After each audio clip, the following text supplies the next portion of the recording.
Oh, hello world. Welcome to Comic Book News. I'm your old pal, Dan Shaheen. We got a humdinger of a show. I say that all the time.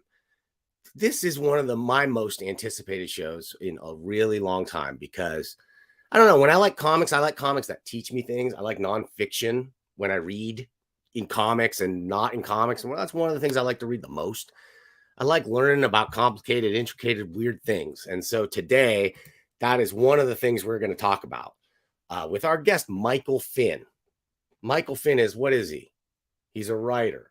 He's a collector. He's a publisher. But most of all, he's a lawyer. Okay, so he's a lawyer to the comic book luminaries. He does a lot of work for people in the comics industry, sometimes I believe in exchange for original art or whatever, and is a deep, passionate fan of Golden Age and I'm sure other comics as well, but I know one of his specialties is the Golden Age because he produced something called Liberty Brigade. Now, we had him and his editor, Mark Wade, in here a long time ago. They talked about this when it was released. It took a while for this thing to come out. It was a little bit late. I'm going to ding him on that just a little bit. But if that's the worst I can say about this project, well, we're going to look at it today on the $1 Million Comics Cam, believe me, but we're going to see artwork by top comics professionals working on classic Golden Age public domain characters, okay? So that's what we're going to concentrate on today. Public domain comics. The laws and the rules and the regulations around copyright and trademark and public domain and all that stuff. Can you produce your own Superman comic? Well, we're going to ask Michael Finn. We'll find out today. Okay, but first, a little bit of show business. First, thank you for watching. Please consider subscribing to this channel. There's a little button down there. If you're on YouTube, it says subscribe. You click that thing. And then after that, maybe you click the little bell for notifications, and you will get notifications when I have these shows live. We're going to be doing a lot more shows, including a lot more work with public domain stuff coming soon. Okay, what do you want to do, though, with your comics? What if you make comics? Where can you send them? How can you see your material on this show? It's so easy. Just send it to the $1 Million Comics Cam, P.O. Box 1163, Arcata, California, 95518. We'll take it. We'll spread it out on the $1 Million Comics Cam. I will go through every single page. I will tell you what I love. I will tell you what I think could be better. I will tell you everything in between. I might even bring in a guest like Larry Young from AIT Planet Lair to help me look at it, or another guest. Who knows? We're going to do that anytime. I've got a bunch. I've got a big box full of stuff. Ever since I've been hyping the mailbox more, I've been getting tons and tons of stuff. So coming up in a few weeks, I'll have that. But before that, one more piece of showbiz. Next week on Tuesday, not Thursday, I've got a really special guest I'm super excited about. Also making his return to this show. He was on my Steve Jeppy retailer publisher panel a long time ago that kind of kicked this whole channel off. We'll be talking live to Mike Richardson, okay? Who's more important? Who is a more successful, more important independent comics publisher who has published, I mean, not just like a few great things, so many things. Just look at this picture here. Look in the background at all the different great artists. If you can't recognize Art Adams and Frank Miller and Paul Chadwick and Jeff Darrow and John Byrne, you're probably watching the wrong show, I'll be honest. Okay, so let's go. Let's talk to Michael. Let's bring him in. Let's talk about public domain stuff. But where? Not here. You know where. All right, and let's bring him in. Hey, Michael Finn, welcome back to Comic Book News. Hey, Dan, thanks for having me. Always excited to be on your show. Oh, thanks, man. It's a real pleasure to have you back. I'll be honest. I was telling you this backstage, when you were here with Mark Waid, right? Comics luminary writer Mark Waid, who edited Liberty Brigade. I was like, yeah, Mark, that's real interesting. But Michael, tell me more about this copyright and trademark stuff, right? So I think today we're gonna dive deep on that. But I think first we should take a look at the Liberty Brigade. I'll get that set up. Why don't you just tell us what's going on about the Liberty Brigade, and I'll take us.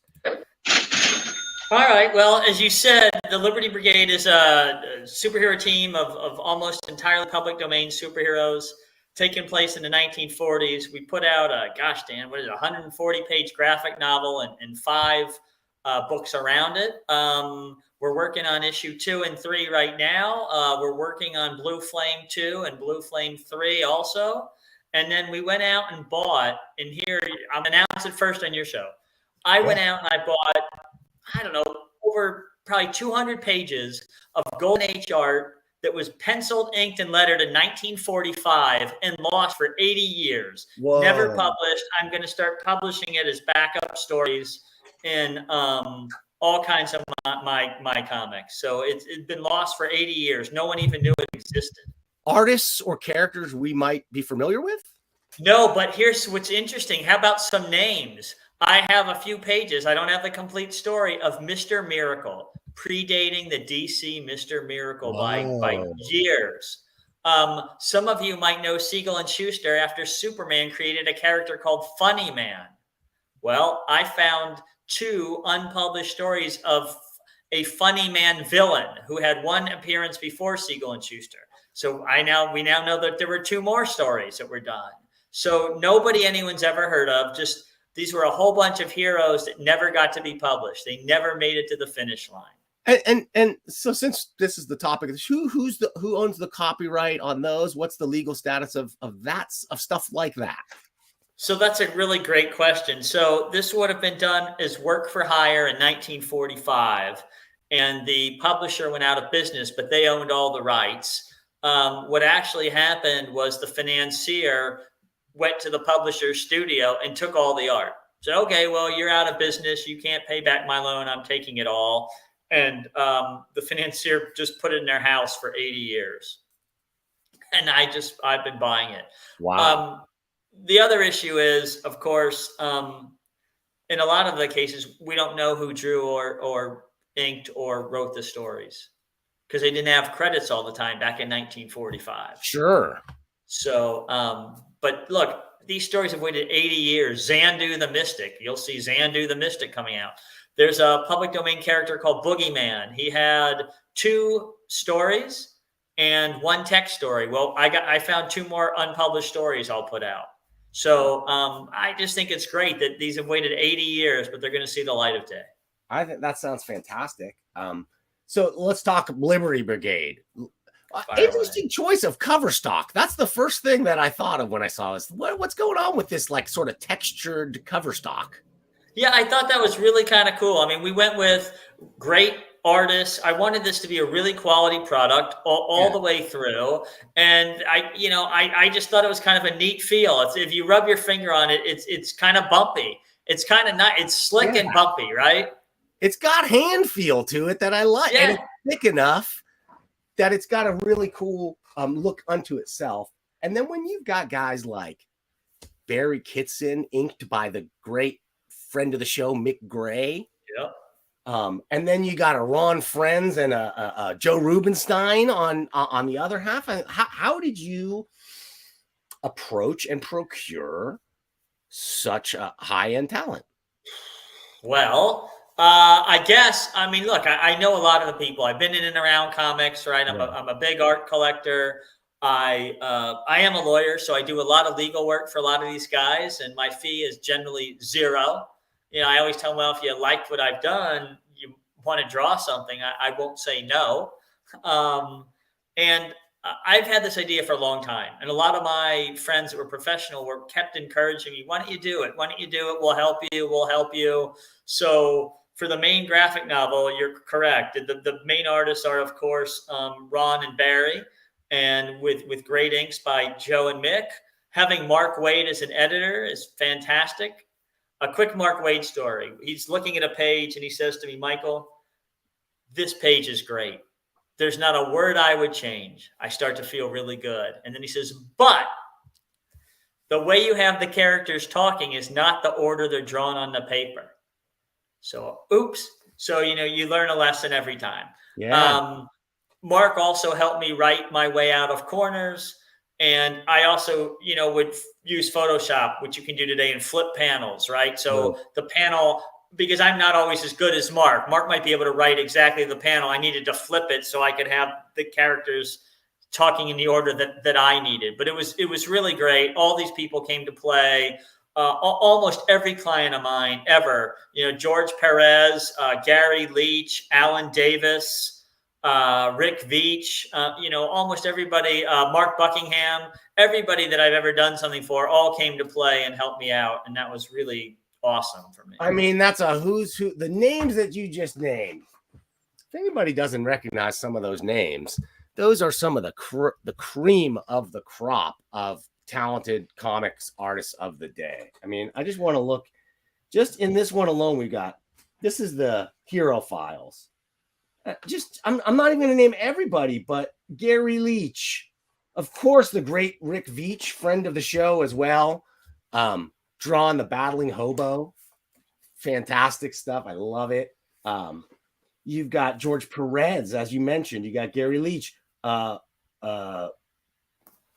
Ramona Fraden with inks by Mick Gray. I know that was a highlight of Mick's career. How did that piece come about? Well, I really wanted Ramona because she's one of a living treasure, right? And she drew during the Golden Age. So to get an actual Golden Age artist to be a part of this made me really happy. And you're talking about the names that are in the books. I'll tell you, I've got future covers by, I've got two by a guy named Jim Starlin. What? I've got one by a guy named Walter Simonson. Another by a guy named John Romita Jr. and another by Dave Gibbon. So I've got some great art still coming. I heard there's good stuff. There's a future for some of those guys. Yeah, I think they got talent. I mean, thrilling nostalgia. We're not sure we can hang on to them. We're so little. They may migrate up to one of those big two companies. Well, you get a guy like Chris Weston. I think this is Weston here. That's Gary Leach. No, I'm sorry, Leach. They have a similar kind of style. Yeah. But either one of those dudes putting out, I mean, this is top-notch work at the peak of their abilities for sure. Yeah, this is Leach for sure. People really came to play. If you turn to the George Perez page, in the Heroes Battling Hobo, though, I got to point out we're Roaring Rick fans on this show. Let me tell you. So Rick has the Hobo Dictionary. So we even went and looked up special Hobo words and stuck them in there from the Hobo Dictionary. Now, here you talk about public domain. Tell everyone the name of this character. This is the Battling Hobo, right? Correct. I wanted to use the original Golden Age character, the Fighting Hobo. The Fighting Hobo is owned by Marvel. So I said, hey, do you care? You guys don't use Fighting Hobo. Marvel's answer was, you never know. And my response was, you're seriously telling me that Walt Disney's going to make a comic about a homeless person? They might. I'm like, okay, I'll stay away from it. I'm not going to do anything to get in a fight. I love Marvel. I love Disney. I was like, no problem. I would have liked to have used the original name. So this is our homage to the Fighting Hobo. But there was a drifter character, like 5 Golden Age homeless characters. So not to derail, but you believed at first that Fighting Hobo, you could maybe use Fighting Hobo, and did Marvel like re-register? How did it work? They always did it from the Timely days. Yeah, we can get into that. So, and then I'll digress back and tell you my Perez story. Why I wanted you to show the Perez I'll keep page. flipping till we get to Perez. Okay, perfect. So, in the early days of copyright, you had to, in order to get a copyright, you had to file for it at the U.S. Copyright Office. In order to do that, you had to meet all kinds of very strict requirements. And then in year 28, you had to file an extension. Otherwise, you lost your copyright. So it looked like that the comic that fighting hobo appeared in had been renewed by Marvel. And I just was like, yeah, okay, that I just didn't want to deal with. They did the I just didn't- paperwork, right? So it's officially still under their control. Correct. Now, I used students and a professor at GW Law School help me do my public domain research. Uh-huh. So we really did a lot of because I wanted to be respectful of all publishers. I didn't want to step on someone's toes. There are three kinds of characters. There are characters that are protected by intellectual property. There are characters that are in the public domain, and we can talk about that. And there's a third group called orphan characters. That is, they are in fact protected by copyright or trademark, but no one knows who holds it. It's vanished into history, so they're just called orphans because there's probably some human being somewhere that holds the property. They probably don't even know. And we know that because they filed a copyright extension form within that period. Correct. We know that the character renewal was filed by Joe Blow, and we know Joe Blow died 30 years ago. We know his company got sold, and then the company got sold 98 more times. And, nobody even, I doubt the companies even know if they bought the rights or not. Hey guys, everybody out there watching, by the way, I see some questions popping up already from our pal, Mr. Dongs, and some others. Guys, we will have a dedicated Q&A section at the end. I hope to cover a lot of the questions, but for sure, we're going to let Michael answer your exact questions. If you really want to get my attention, maybe try a super chat. Who knows? I might know. Okay. I just want to, I'll keep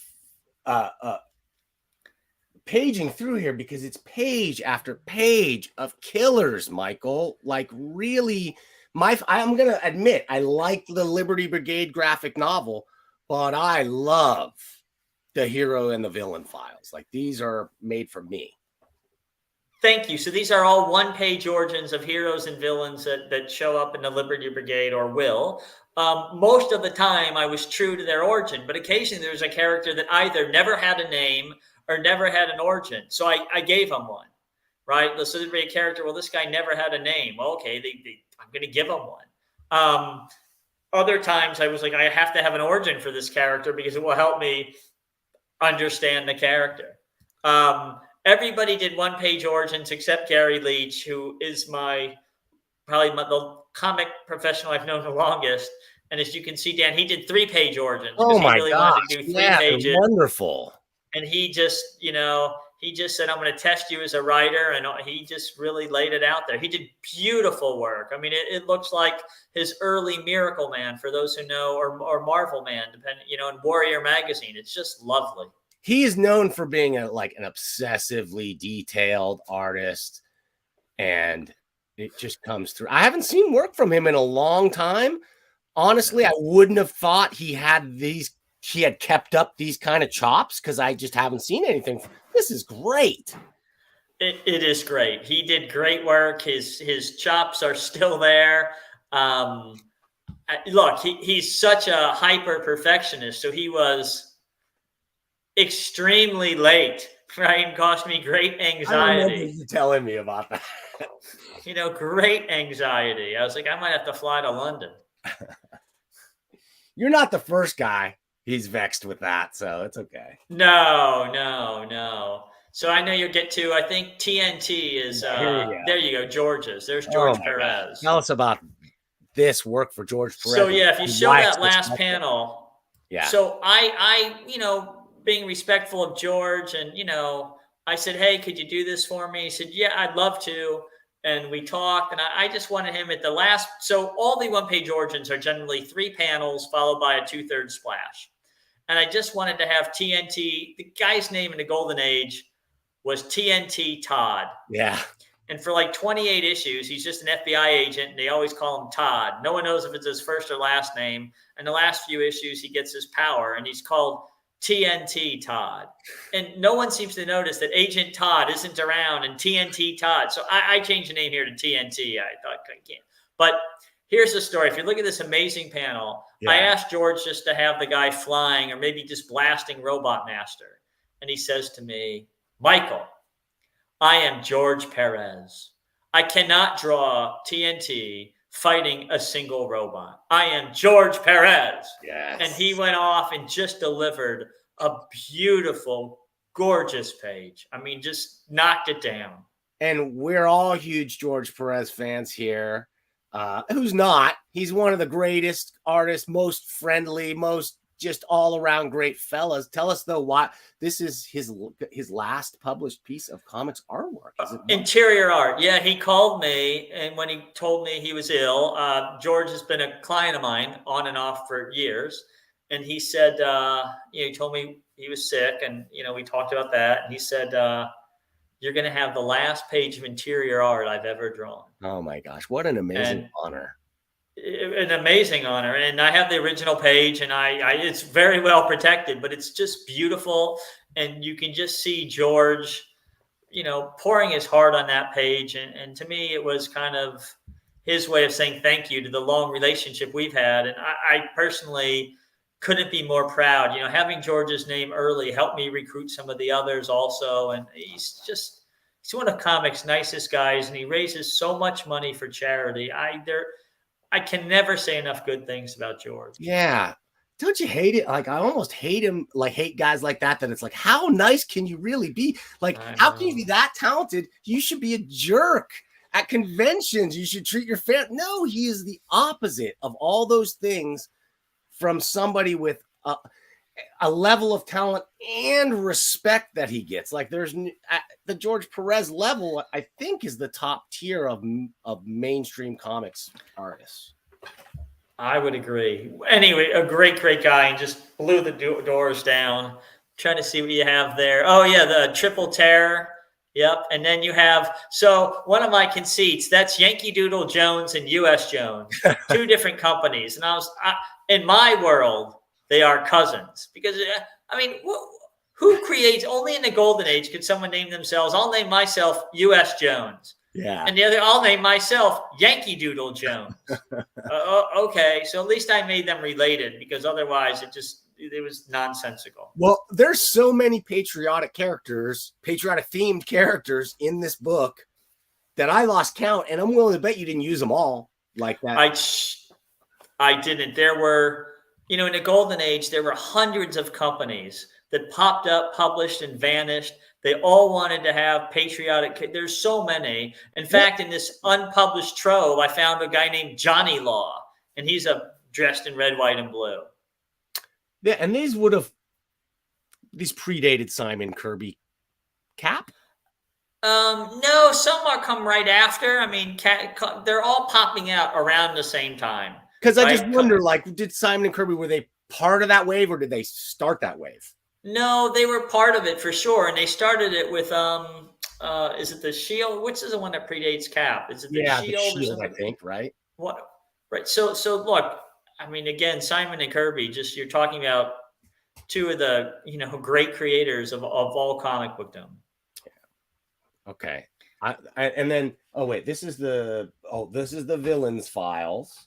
Right, with one-page origins of various villains, yes. And let me also say, and we just start off with a Paul Galassi, right? Like, I mean, yeah. Let me just say, I love the approach of the one-page stories as opposed to like static picture and a big text. I was really afraid because it's hard. It's actually really hard to do those static listings like the Marvel Handbook to the Marvel Universe. They set the bar really high with that stuff. So let me tell you how to cheat. If you want to inspire everybody, you send them George Perez and Alan Davis's as examples of what people are doing for you, which then caused everybody to bring their A game. So I used George's page. Here's an example of a one-pager. I used Alan Davis. Here's another example. Or I used Dougie Braithwaite. I just was using a whole bunch of great artists, and I think it kept inspiring one group after another to say, "Hey, I want to do this. Let me have a shot." Oh, without a doubt, the bar is hot because you see these kind of stuff. There's golden A or public domain character revivals all the time, but never one with this many top-notch talent. Well, our variant cover to the graphic novels by Jim Steranko, And to your point, Jim says to me, Michael, this is not a book. It is a parade. That Origin there with the Black Terror, that one, at the time, Jim Starlin's hands were too injured. He's now done 2 covers, but he wrote that one. So his writer, that's the, that page there is the Infinity team. Ron Lim, Joe Rubenstein, I believe, and Jim Starlin. So I thought that was kind of fun to have the 3 of them together. Cool. That is pretty cool. And bring it, and this is not even a terror. This is about the genius. Some of these Golden Age villains. The villains were, I was going to say, a lot less colorful, but no, there were some really great ones in here. The Brain and the Tank and all those guys were really fun villains. There's a company called Ace that had great villains. Yeah, the genius. In one story, somebody goes up to him in a bar, and he's such a genius. He says, "You don't know what I can do." He shakes up a can of beer and opens it in their face. I'm like, okay, that's really a powerful weapon. Very much so. Yeah, I loved it. Besides the plethora of patriotic characters, there's a lot of skull characters. I deliberately looked for a whole bunch of them to make them part of, part of the graphic novel. I used them deliberately that way to have the skull characters. There are a ton of them, and there's even more that I keep discovering more from time to time. And it's just startling to me just how many there were. That's Mike Dringenberg of Sandman fame doing the Mastermind page. Oh, great page. Really good looking stuff. And am I imagining things, or did the Red Skull creep in to the White House like in a background panel, or was no? There were other skull characters that had red skulls, so that look exactly like the Red Skull, but are public domain, and I used those characters. I was very clear to use that name and everything. Right. So they were chosen for that. I would absolutely not want to have Marvel's Red Skull in my comic.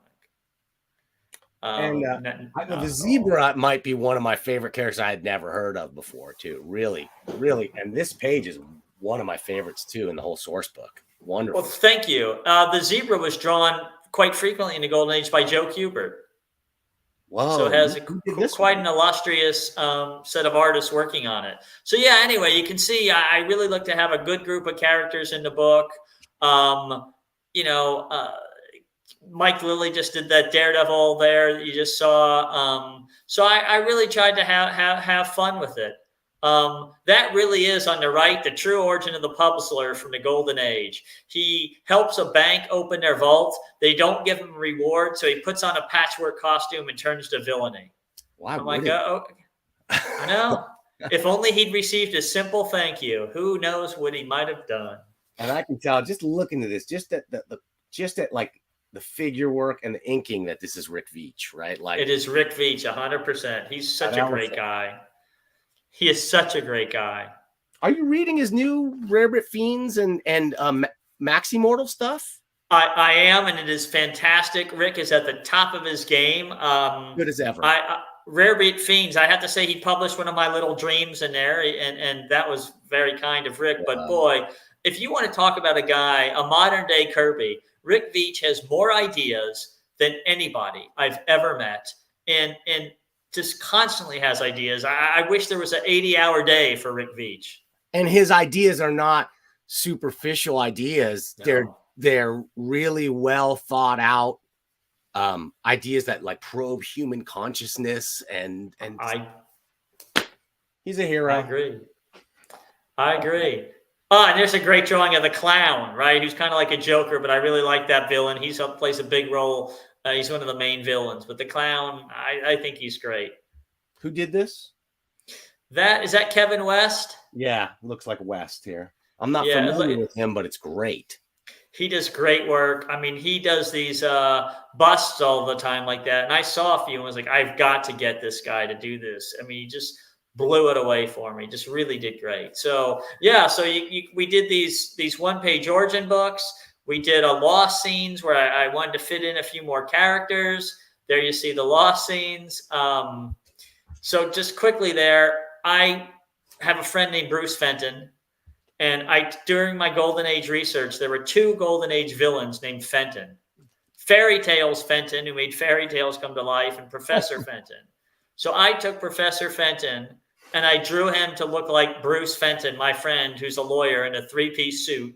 And so Fenton is modeled after a guy I know, but I like this nasty, evil professor. So, I mean, just really great stuff. And in the coming of the Liberty Brigade, that's where I look, this is the lost scenes I think you have open. I just fit in characters that I wanted to do something with, but hadn't gotten a chance in the book.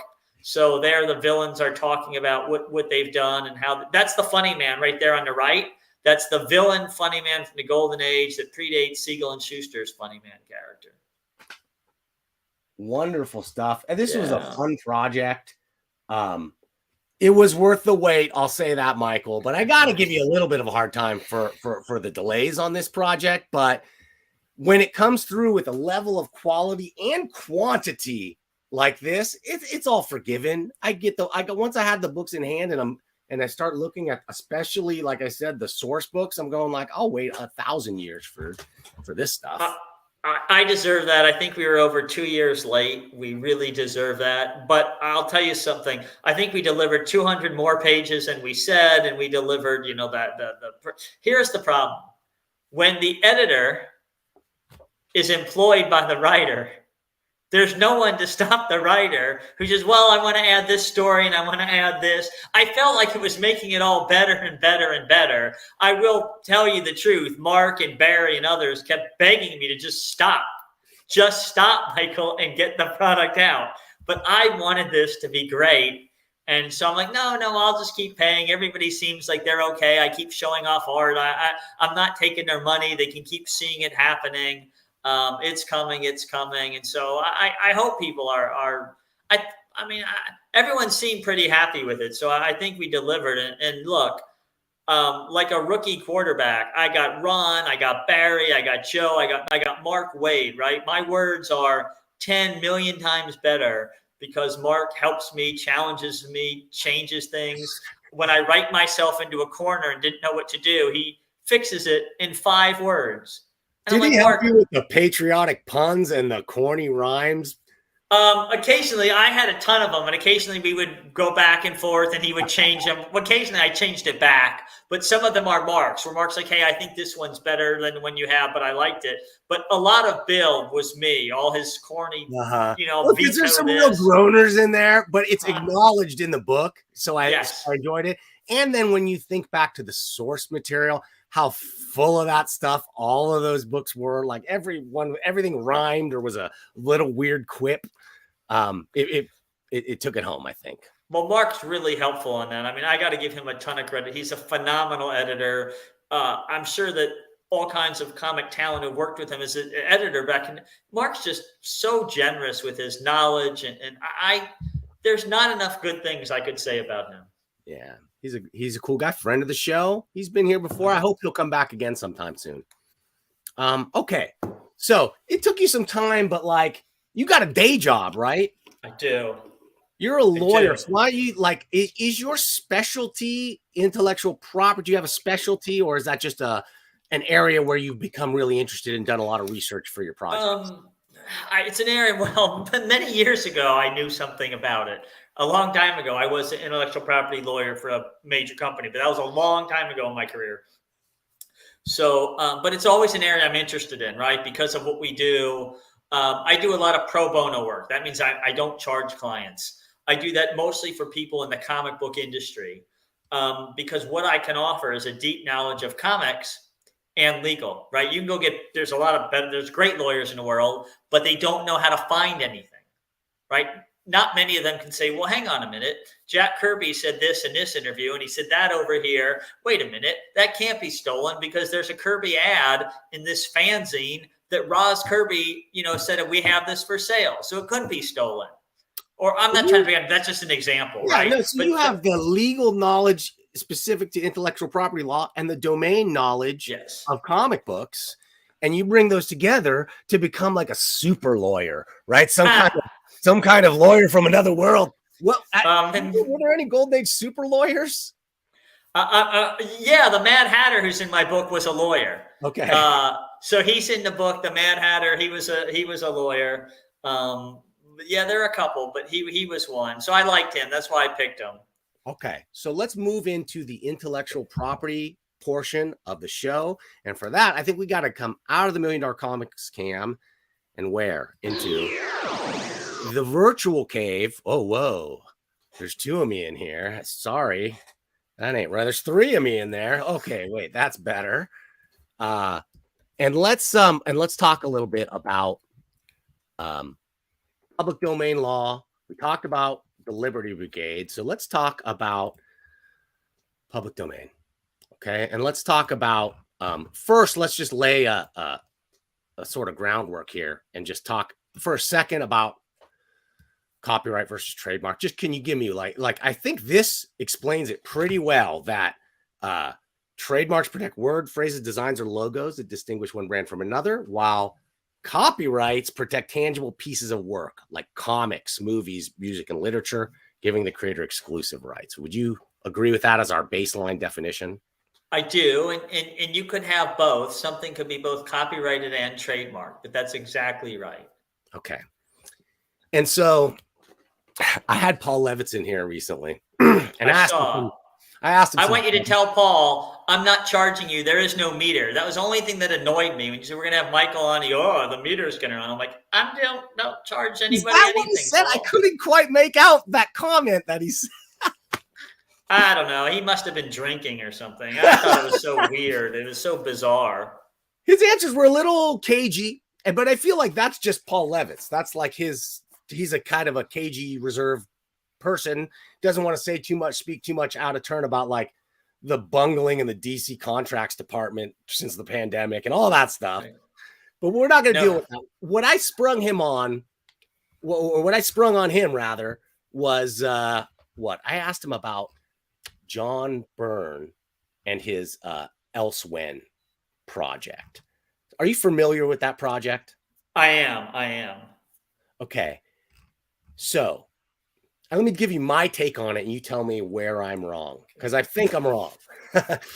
Understanding this, like, I think he's absolutely violating their copyright, but I couldn't really tell because his design of a character I felt like is more of a trademark violation.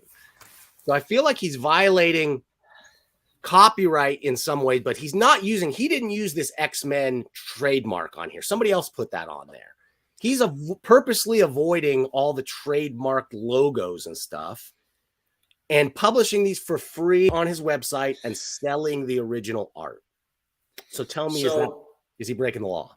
Let me, very much maybe. I would probably say probably. And let's talk about a couple things.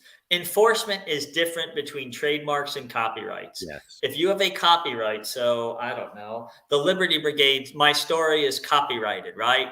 The character's in the public domain, but you can't just take Liberty Brigade 1 and start publishing it. You can't just use all of the origins I made, the ones I made up, and just start using those. If you did, I can choose to sue you or not. At copyright, I can let you violate my copyright or not. And the law doesn't matter. I could sue every 10th person that causes me problems. You don't have to sue one and not another, and you don't risk any loss of your copyright. No. For trademark, you have to enforce your trademarks. You really have to enforce them. So if I let 9 other people have the Liberty Brigade as a comic name, I'm going to lose my trademark. Yes. In the question of trademarks generally identify the, I'll call it, to make it simple here, the company of origin. When you see Captain America, you know it is Marvel Comics. So the first question, if I saw some guy running around with Captain America comics, I would think, oh, that's Marvel Comics, right? Especially if it looks slick, and then to find out it's not, you're like, wait a minute. So that's a trademark violation. I'm trying to think. I can't just go around and make my own Los Angeles Lakers clothes, right? I mean, you could if you didn't use the logos, right? Or if I didn't sell it, if I just made my own for myself.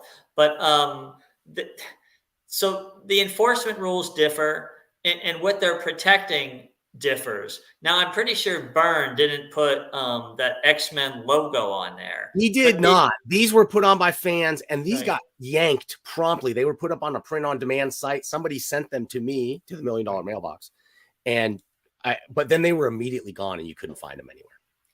So let's say this. One, regardless of the technicalities of the law, if you wanted to just sit in your house and draw X-Men stories for yourself and not put them online or do anything, even if possibly people could make arguments that it's a technical violation, no court in the world is going to tell you you can't do it. Right. They're not going to say you can't go in your house and draw a drawing of Superman, right? And even if they said it, how's anyone going to enforce that? Right. Right. So, okay. But then when you get into the big thing is always, are you making a profit? Right? Are you infringing someone commercially? Yes. Are you confusing their market? Right. So if I just started making a Captain America comic and I hired Barry Kitson to draw it and Mark Waid to edit it, people would become confused. They would either think it was a Marvel comic or they would think it was the character had fallen into the public domain. Worse for Marvel is like Disney. What if somebody made a pornographic comic, right? Disney and the Air Pirates. For trademark, remember I said, okay, X-Men, that denotes Marvel. That is supposed to denote some level of quality, who the producer is in the minds of the people that see that mark, right? Oh, that's Marvel. It must be, I don't know, hopefully kid-friendly, good paper, well-written story, et cetera, et cetera. Not an X-rated comic, right? An X-rated Captain America would hurt their mark, hurt their property ownership, et cetera, and they would go do something about it. Yeah. Here's where I got confused. I thought that since he wasn't selling his comic, they couldn't claim any kind of damages. I mean, would it be illegal just to like draw a picture of Captain America and put it on a gallery wall somewhere? Okay. Well, let me say two things. He's also selling his artwork, right? So here's where that gets a tricky legal argument. I could argue that giving away the book for free to everybody is enhancing the value of his artwork. So he is in fact profiting from giving it away for free. And there are cases in the law, right, where they're going to say, no, he is making money off of that. He's just trying to disguise the money and get it out of his original art page. In other words, the people are paying him maybe because he's drawing X-Men for them, not just because it's John Byrne drawing something. Well, they're also paying him because he's got a story called Elsewhere, and that he gives it away for free, and that's increasing the value of the artwork. So there are cases. There's a case where somebody was trying to rebroadcast TV signals and was treating it as a charity, right? And you would make charitable donations. And as a technical matter, I think the person doing it felt that fell within a charitable exemption under the law. But it turned out, I guess, according to the court, that some of the people making the charitable donations then hired the person in his role as a consultant. So the court said, oh, wait a minute, this TV service is in fact, you're using it to bring you business. So if John, and I'm not suggesting he's doing any of these things, let me be clear, if he were in fact giving this stuff away to drive people to buy his art, then it's not really free. Yeah, I think it would be a little interesting. That'd be an interesting case, I guess, is what I would say, because like he's such a well-known artist for drawing so many things from so many different places that, there could be an argument to be made that the name John Byrne was, big enough that he didn't need this, or would that fly? Could, but let's remember he's writing a story. So he is presumably borrowing the personas, characters, all kinds of pieces of those characters that are in fact copyrighted. To the best of my knowledge, every issue of the X-Men is copyrighted. Every appearance of Wolverine is copyrighted. Without a doubt. So his all those story bits that are being used by John are all protected. If he just drew static drawings of them, commissions have a law, right? Those are a for-profit piece.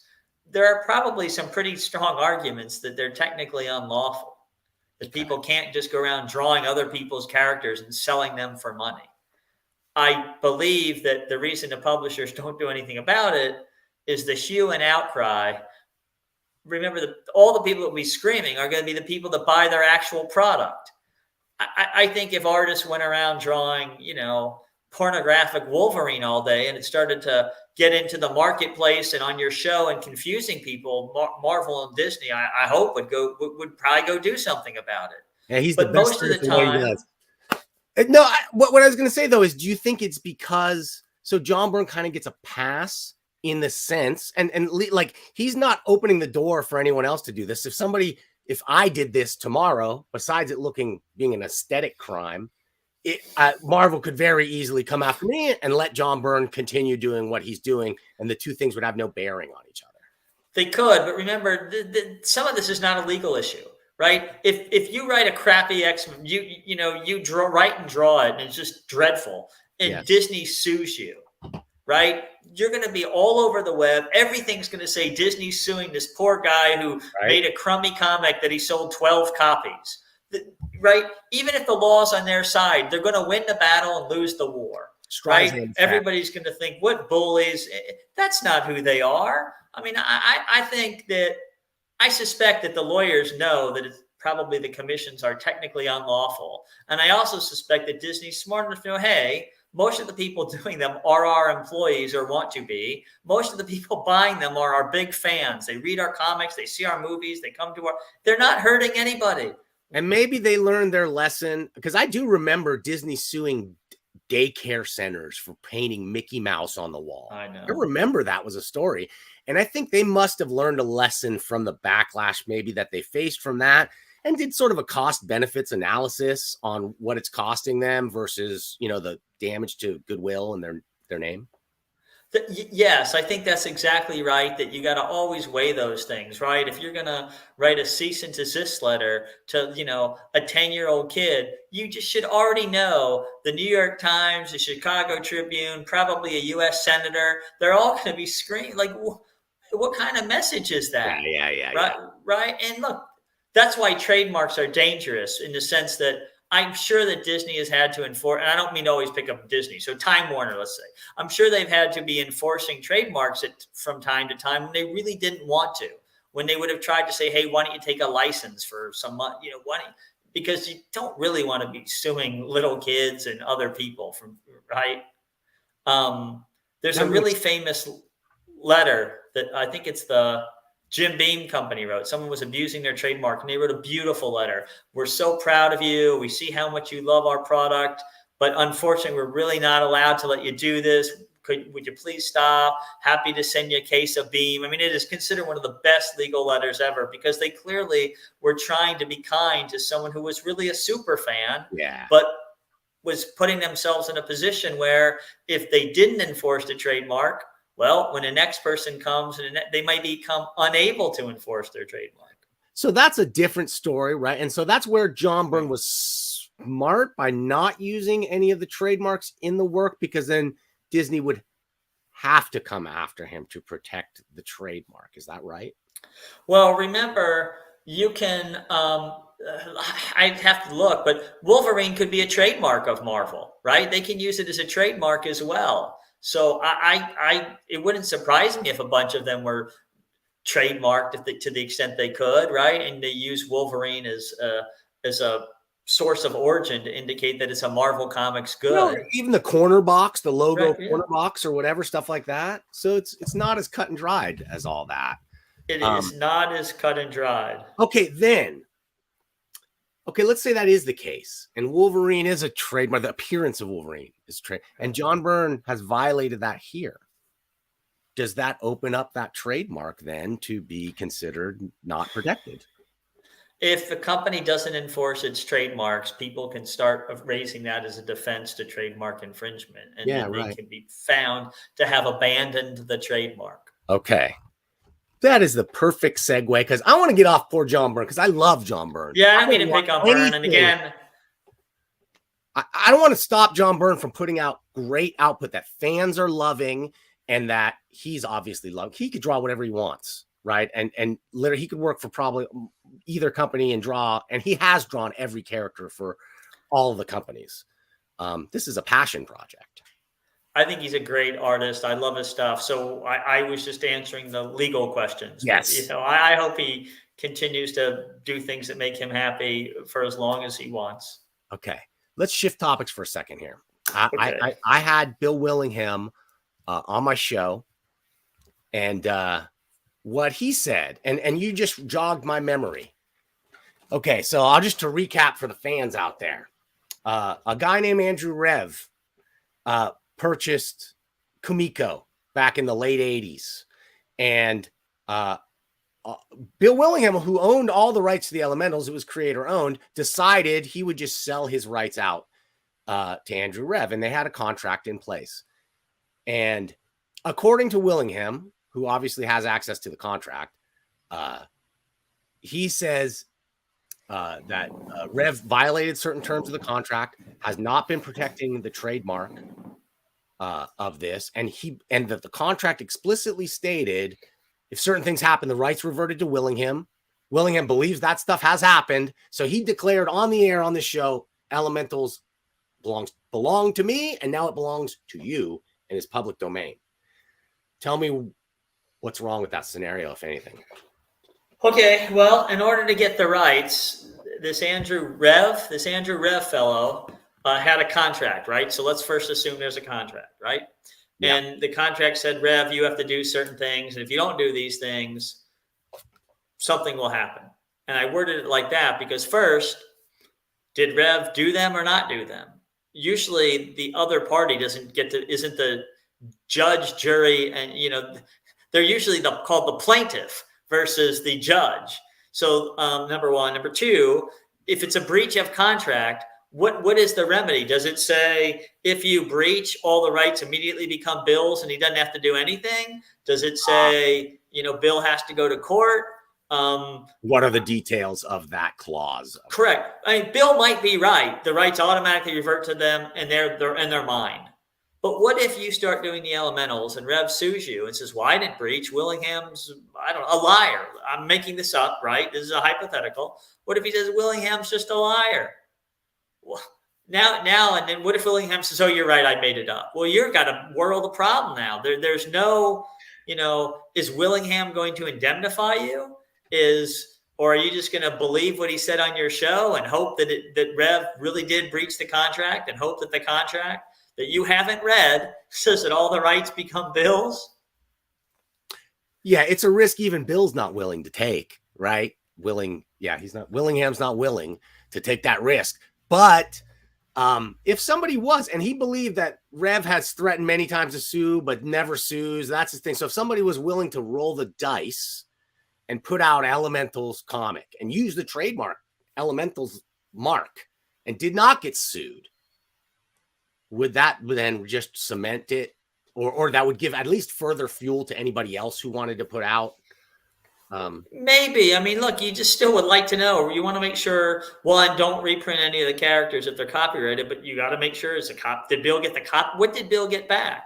The copyright, the physical, the actual storylines, the trademark. What did he get? Right. If you don't know what he got, what if Bill's wrong? What if Bill got the trademark so you can have the name, but he didn't get the copyright on the characters? The look and feel is still protected. So you can have the Elementals, but it better be a different team. Yeah. I have no idea because I haven't read his contract, so I couldn't guess. But I probably wouldn't invest a lot of time and energy of my own on some random statement a guy made on a podcast without reading the contract. Don't discourage my dumb fans from making more Elementals comics, Michael. I don't care if they get sued. I just want to know what happened to these guys, okay? Well, look, that is also a strategy. Just go do it. If people, let's say somebody had $100,000 and said, what do I do here? They go file for declaratory judgment. That's where you ask the court to declare something. Go see if you can file to say, I want you to declare this is in the public domain. Bill said it's his. And I want to bring I'm going to sue everyone. I'm going to sue Rev and I'm going to sue Bill. I'm going to bring them all in the same courtroom. And you, judge, tell me it's in the public domain. Okay. I mean, you could do that. Guys, take your chances. Somebody out there, if you got $100,000 to burn through. Well, here's a trick. You know what, lawyers? Here's a phrase. You ever hear the phrase judgment proof? I don't know if I have. Probably, it means you don't have any money. So either you're really rich and you can pay the award, or let's say you're 20 years old and you have no assets. What do you care if they sue you? They can't get anything. Yes. Right? People are always telling me, I'm so worried. What if Marvel sues me? I'm like, what do you have? Marvel Comics is not going to sue you and take your car.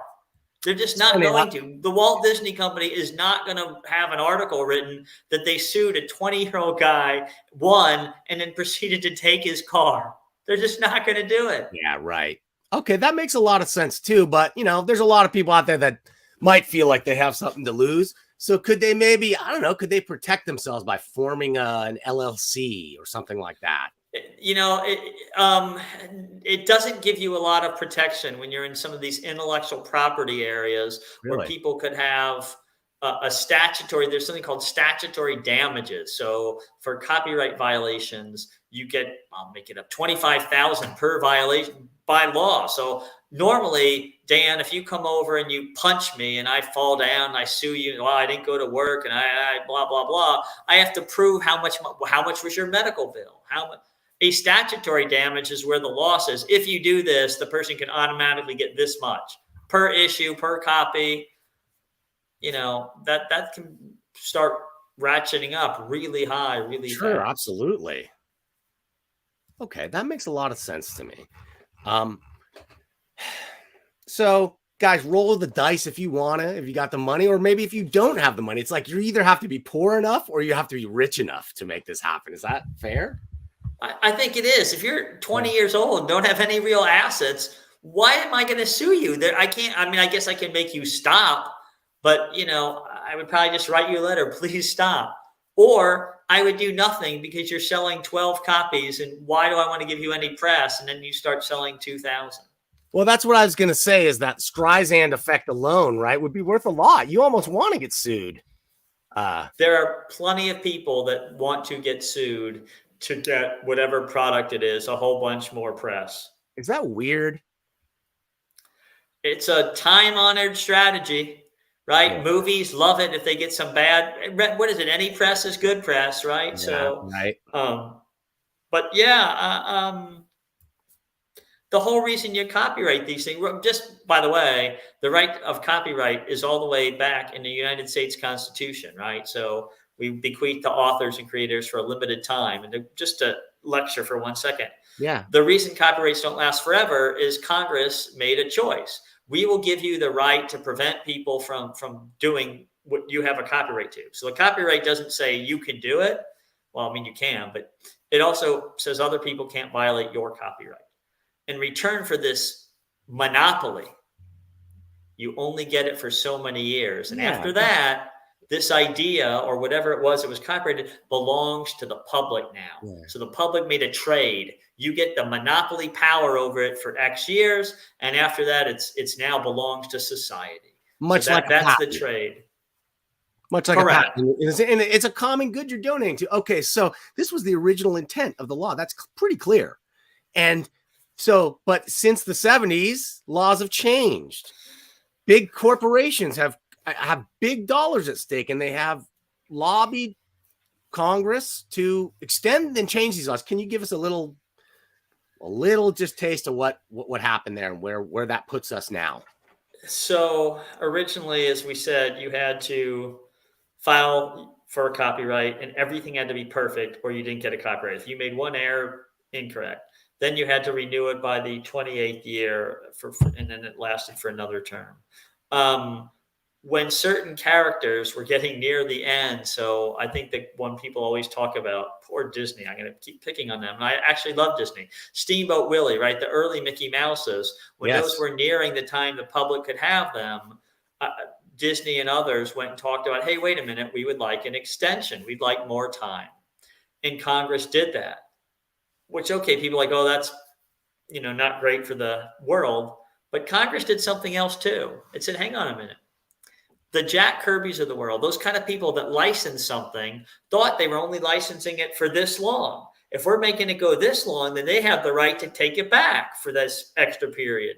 Because the bargain, when they sold it to DC, they thought they were selling them something for. That's why you saw all these people filing these reversion claims. Because when they got extra time, Congress didn't say, well, the extra time goes to whoever holds it at that minute. No. They said, well, hang on, if it was a work for hire or something, those people can file a reversion. Because the idea being that once the copyright has expired, the original creator could then try to obtain the copyright?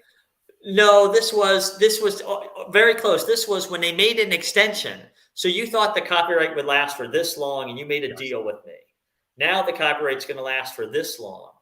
Well, who should get that extra time period?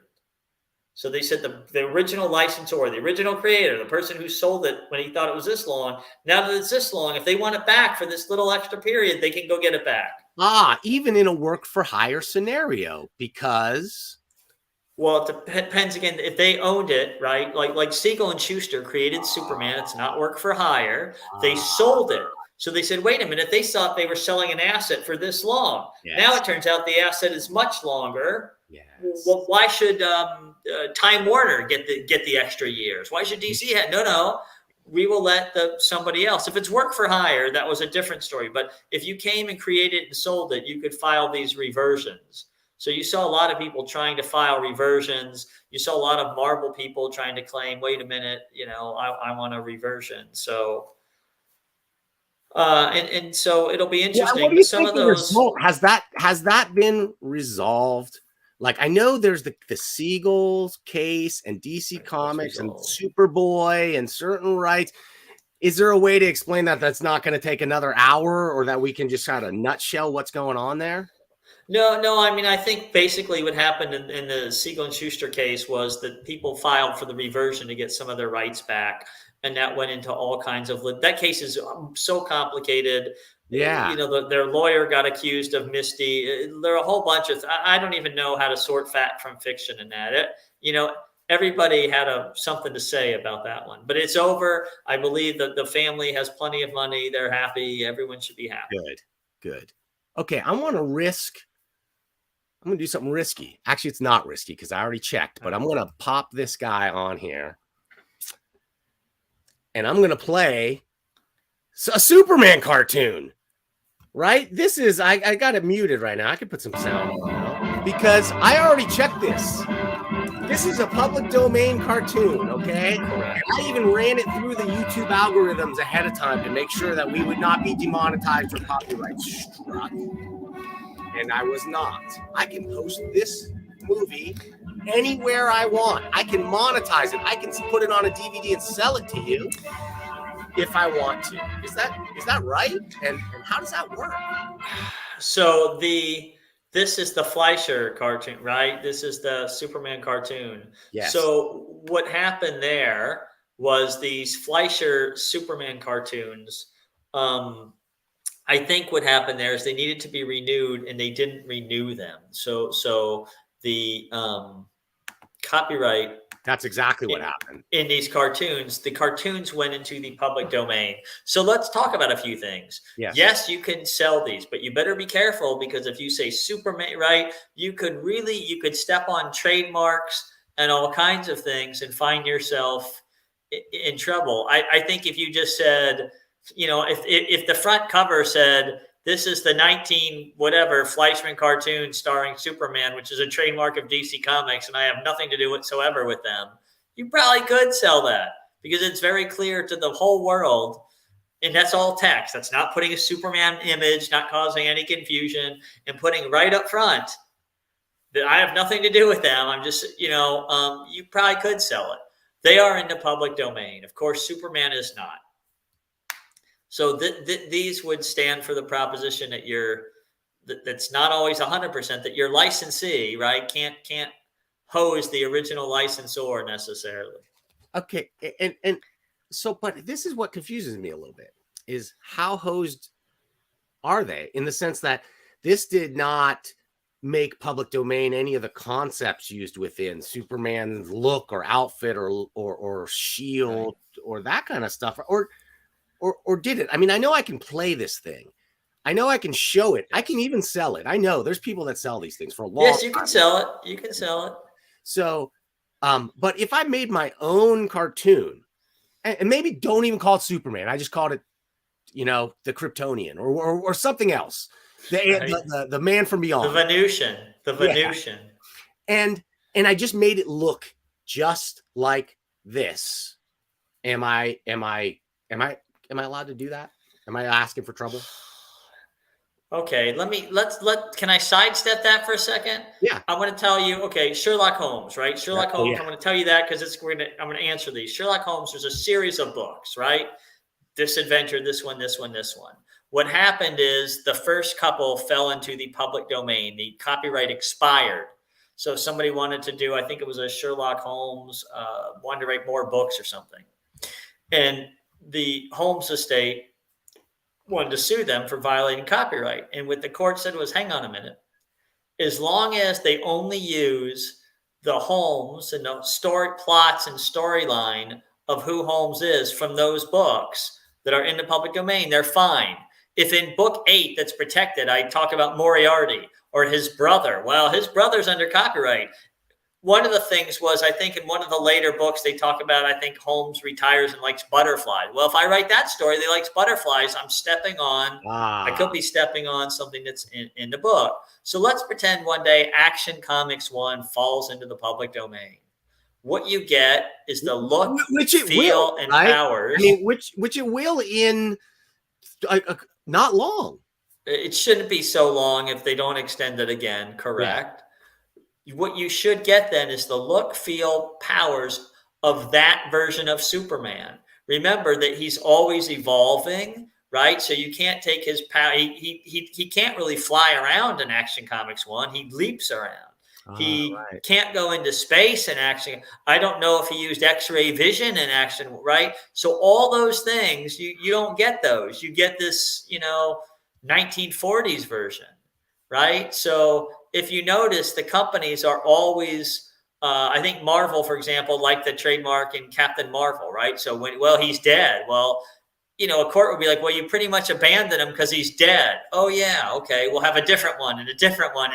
And every so often, maybe someone will dream the dead guy so I can keep that one protected too. So the lawyers are always going to be pretty smart. Is that why we got 10 Robins in the DC universe? And, they really don't want to lose Tim Drake or whatever. Well, at the height of, there was a number of lawsuits about Superboy.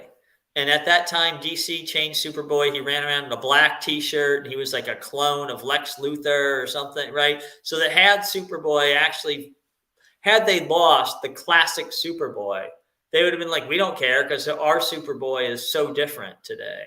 So they were working to protect themselves. So it'd be a pretty bad world. Vision, you mentioned X-ray vision. This is the first and only use of X-ray vision in any of the Fleischer cartoons. It's only in this one.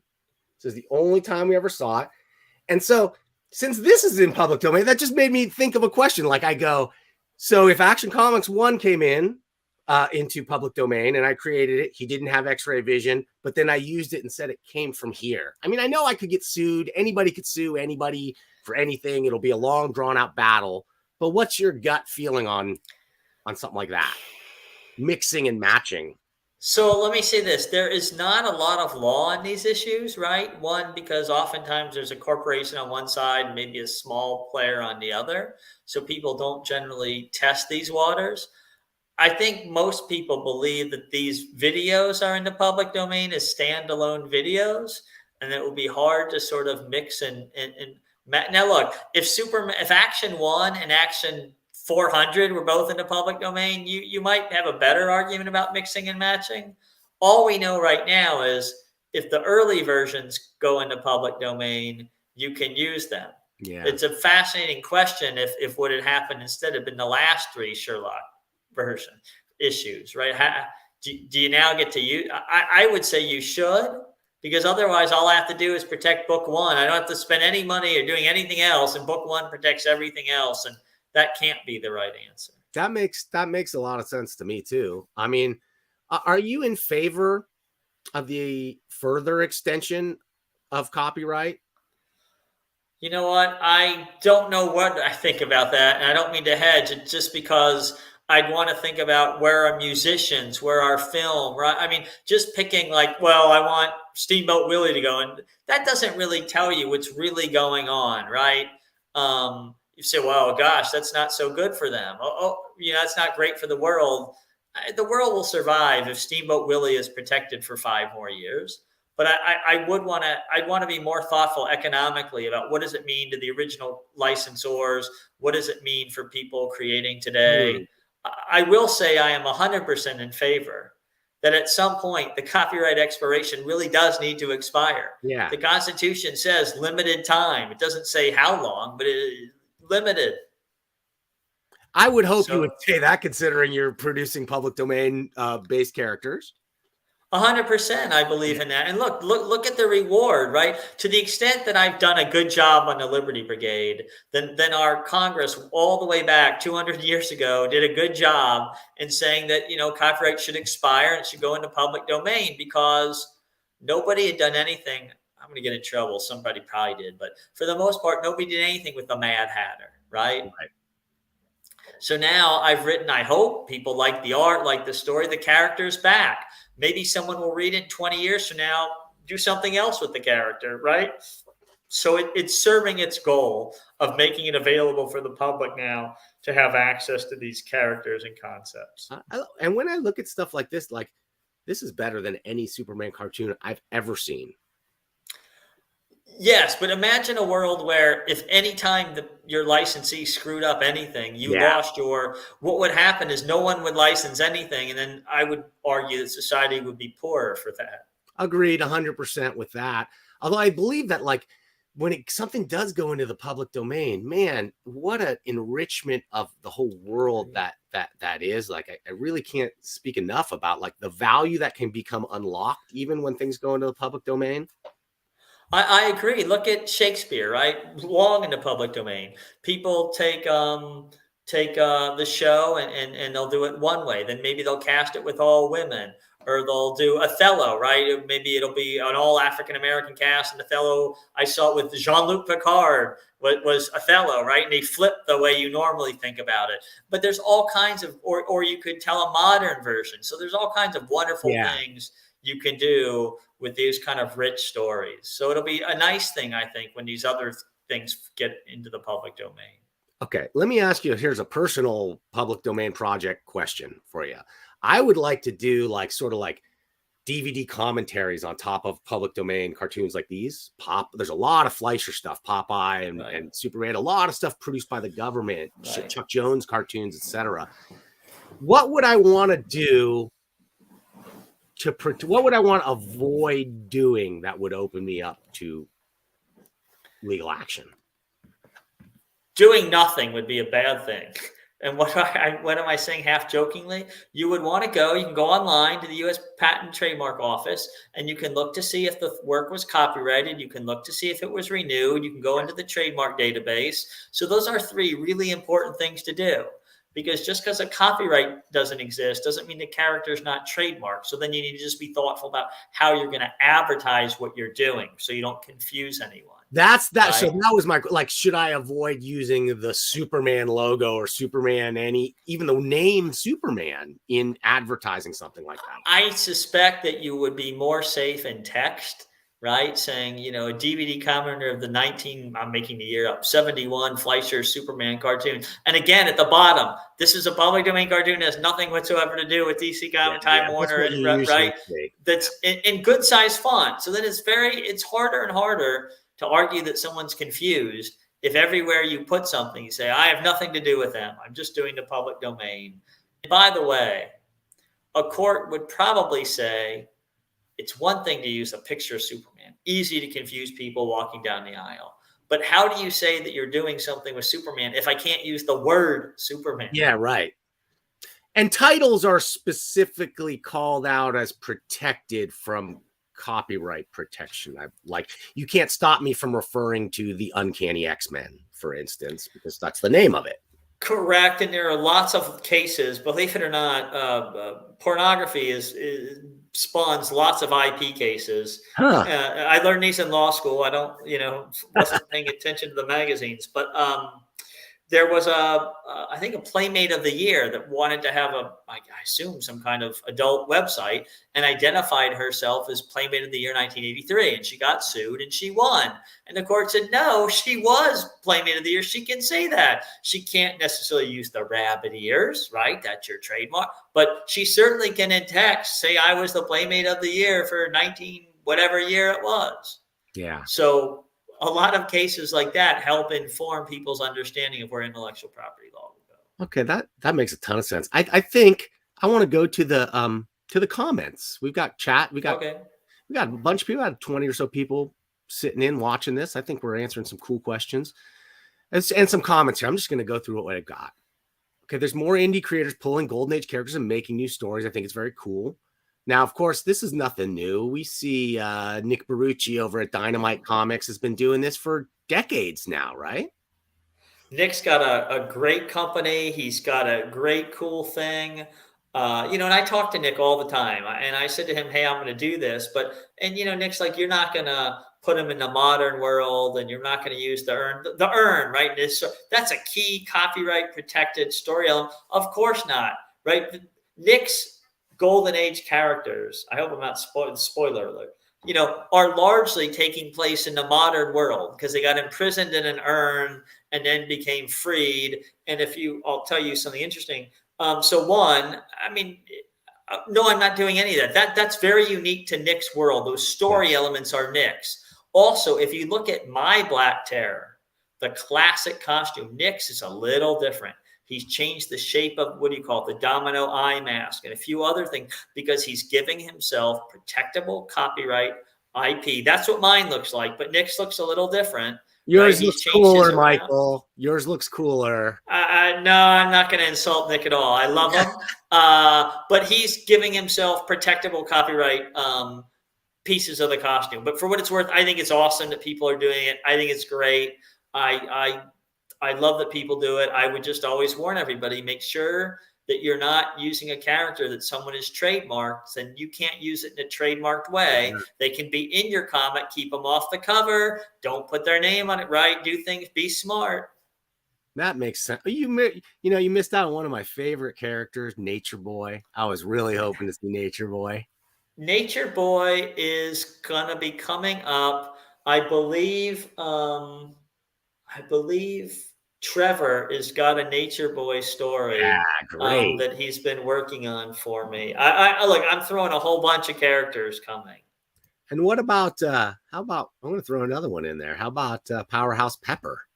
No, he's not there. I have tried to stick with Powerhouse Pepper's a great character, but some of them were a little cartoony for me, and I didn't do that. Oh man, those were great. Let's talk about a little cartoony. Okay, I know. But it's like next thing you ask me, why don't you use Joe Palooka? I'm like, no. Stayed away from those. How about you stayed away from now? I know Popeye. A lot of the cartoons, the Fleischer cartoons, are in public domain. And you just don't see Popeye anymore because I think people don't want a fist fighting, smoking sailor as children's entertainment anymore. What do you think about that? I think that's probably right. And look, I didn't research Popeye. I had all these people go to the trademark office. I really tried to do the best I could to make sure that I didn't use a protected character, or if they were protected, I made sure they were an orphan, meaning people have been using them for years and years and years, and no one cares. Okay. Do you know the status of like Yellow Kid and the Yellow Kid? And Little Nemo. There was a Little Nemo book done a couple years ago, right? New Adventures of Little Nemo. They got all these artists. I don't actually. I have that. Yeah, it's great. It's great. It's beautiful, but I don't know if they licensed it or just it's in the public domain.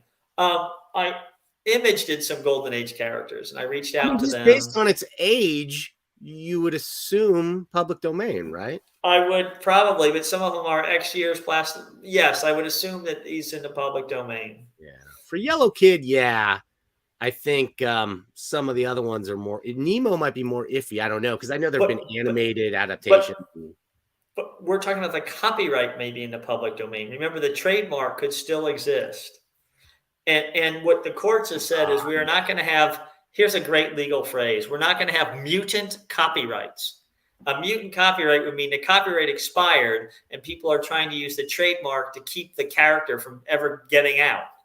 And that's why I would tell people, I think keep them off the cover. Don't put their name on the cover. If they're on page 2 and 5, they're probably fine because they are in the public domain. It's a lot harder for a trademark owner to claim confusion if the character's not named in the book and not on the cover. Well, right there, X-Men, and they're on the cover.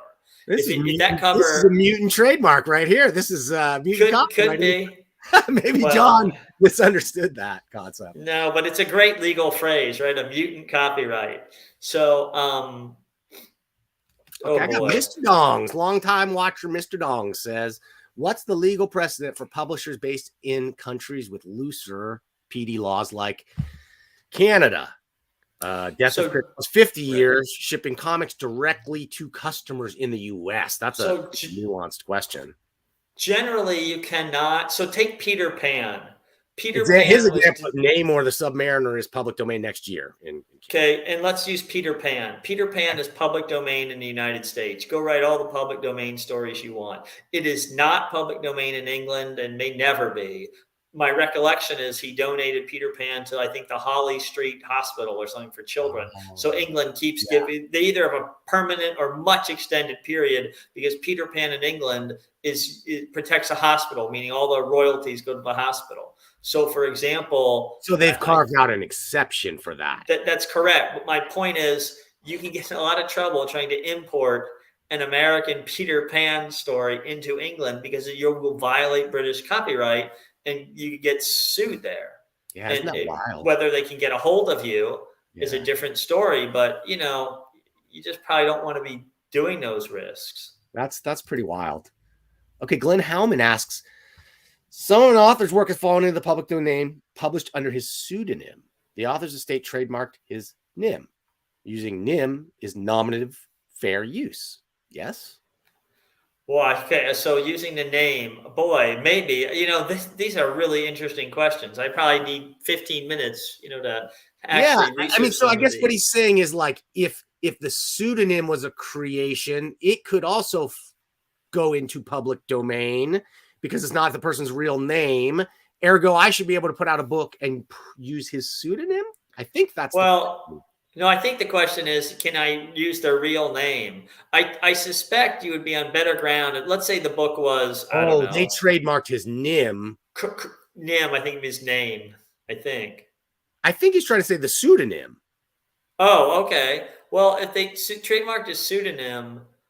And then the author's estate trademarked his pseudonym. But if the work fell into the public domain, like I could say Dr. Seuss's whatever, right. If the work fell into public domain, you can clearly reproduce it. If somehow the name is trademarked, look, I'm sure a good lawyer would tell you, here's what to put on the cover, right? This was written by Joe Blow under his pseudonym, Bill Steele. Please note we have nothing to do with the estate and our publishing only, right? You might put it like that. The guy, it was written by the real name, because that's a fact. Can't steal a fact from anyone. Can't copyright a fact. You used to be able to until like 1990s something. You could actually copyright a fact, and then the Supreme Court decided that wasn't a good idea. And then we're in a world where like the meaning of fact is up for grabs in our modern culture right now too. So that's really interesting. That is true, but it used to be that there was a theory called industrious collection. If you walked all over the town and got everyone's name and phone and published it in a book, you could copyright that phone book and no one else could copy your phone book. And what they would do is they would put in some fake names. They'd put in Ron Shaheen, who didn't exist, and a fake number. If that showed up, they knew the guy copied. Well, in a case called Feist, Sandra Day O'Connor, writing for the Supreme Court, said, no. That's called sweat of the brow. Working really hard cannot confer a copyright. You must do something original. You can't just walk around a neighborhood and get everyone's name. Even if it's a lot of work, a ton of work, you don't get to keep it. So if a scholar goes and finds 100 facts, they don't get to keep the facts. I see. They might get to keep their analysis, right? That's a unique, contribution. Yeah. If I find out that Dan Shaheen's real name is Fred, I can't copyright that. No one else can call you, say your real name is Fred. Wow. So this explains to me why these things are so expensive, because the amount of work that has to go into researching these cases from I'm assuming you ain't cheap to hire, Michael. Like these things must cost a lot of money. So here's a couple things.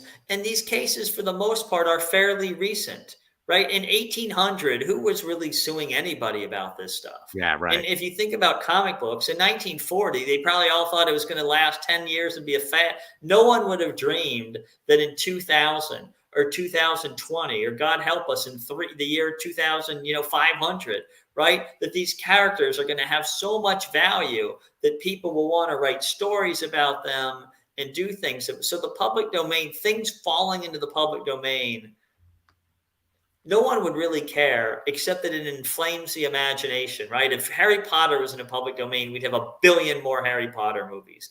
And I bet you some would be good and many wouldn't. But they get to hold that for a while. But Harry Potter, like Tolkien, may be so amazing a group of characters that when the day comes that they finally get in the public domain, people are going to write tons of stories about them. I doubt it, but maybe.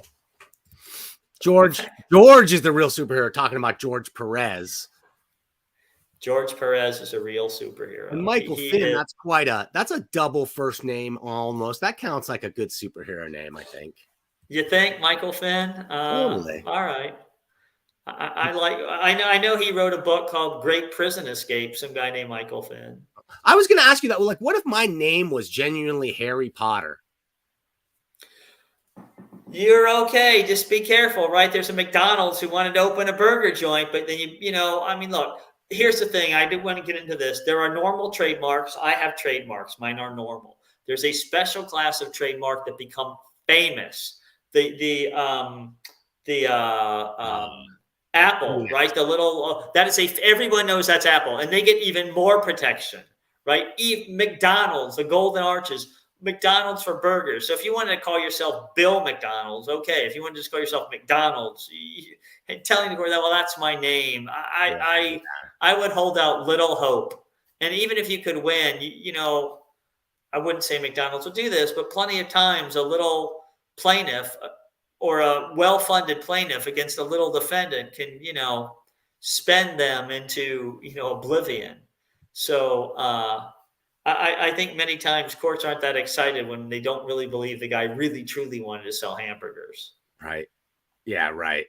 Well, it's just really interesting, especially if he was born in before McDonald's was a thing. Like I'm saying, if I was born before Harry Potter books came out and I wanted to put out a book called The Amazing Continuing Adventures of Harry Potter, I should be able to do that.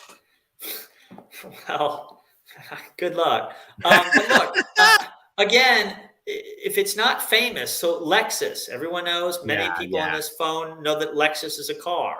To any lawyers listening know Lexus is also a legal service. Yes. And they coexist. They're spelled differently, but it's not a famous mark. Coca-Cola, very famous, right?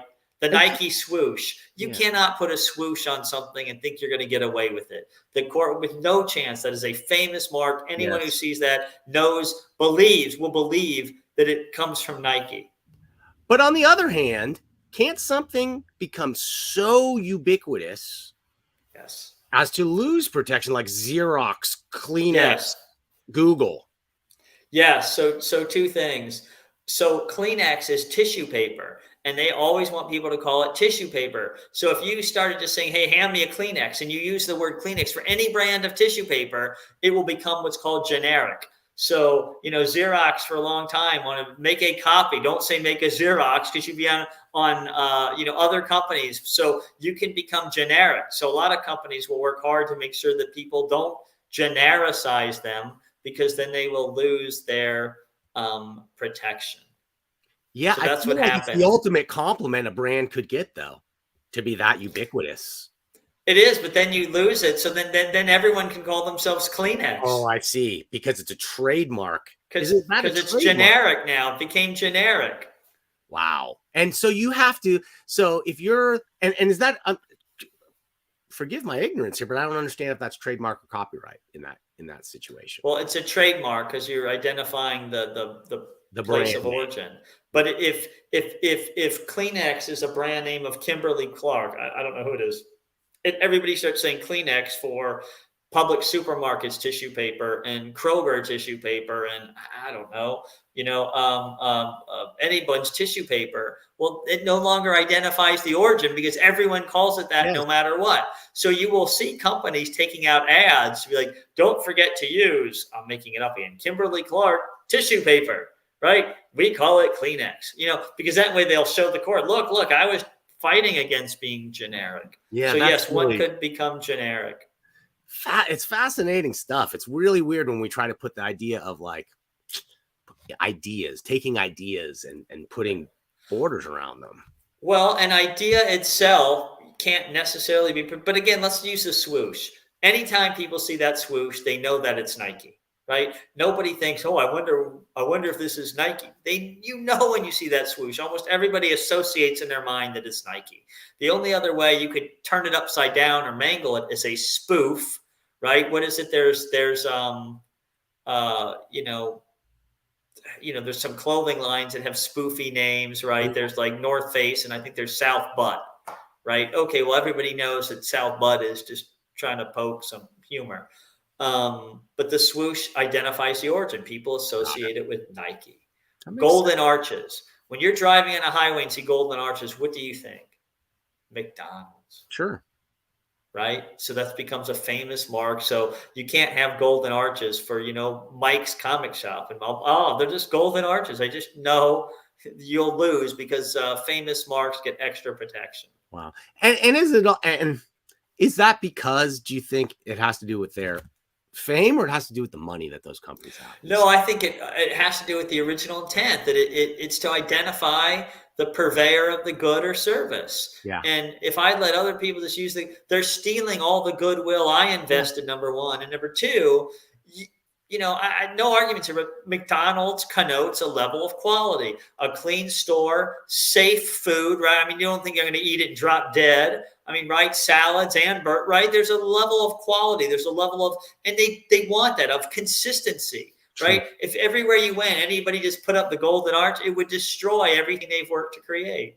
I will say there's a level of quality they maintain at the bottom and at the top. Like, I know. I was trying to avoid anyone disparaging them. I didn't want to get into that. I was just trying to say that, they put a lot of money and effort, especially, let's say your family of small kids, to provide a safe product, right? You're going to get a nice meal at a good price in a safe restaurant, hopefully has a little kiddie zone or whatever. And great, I had a nice little experience, right? Fine.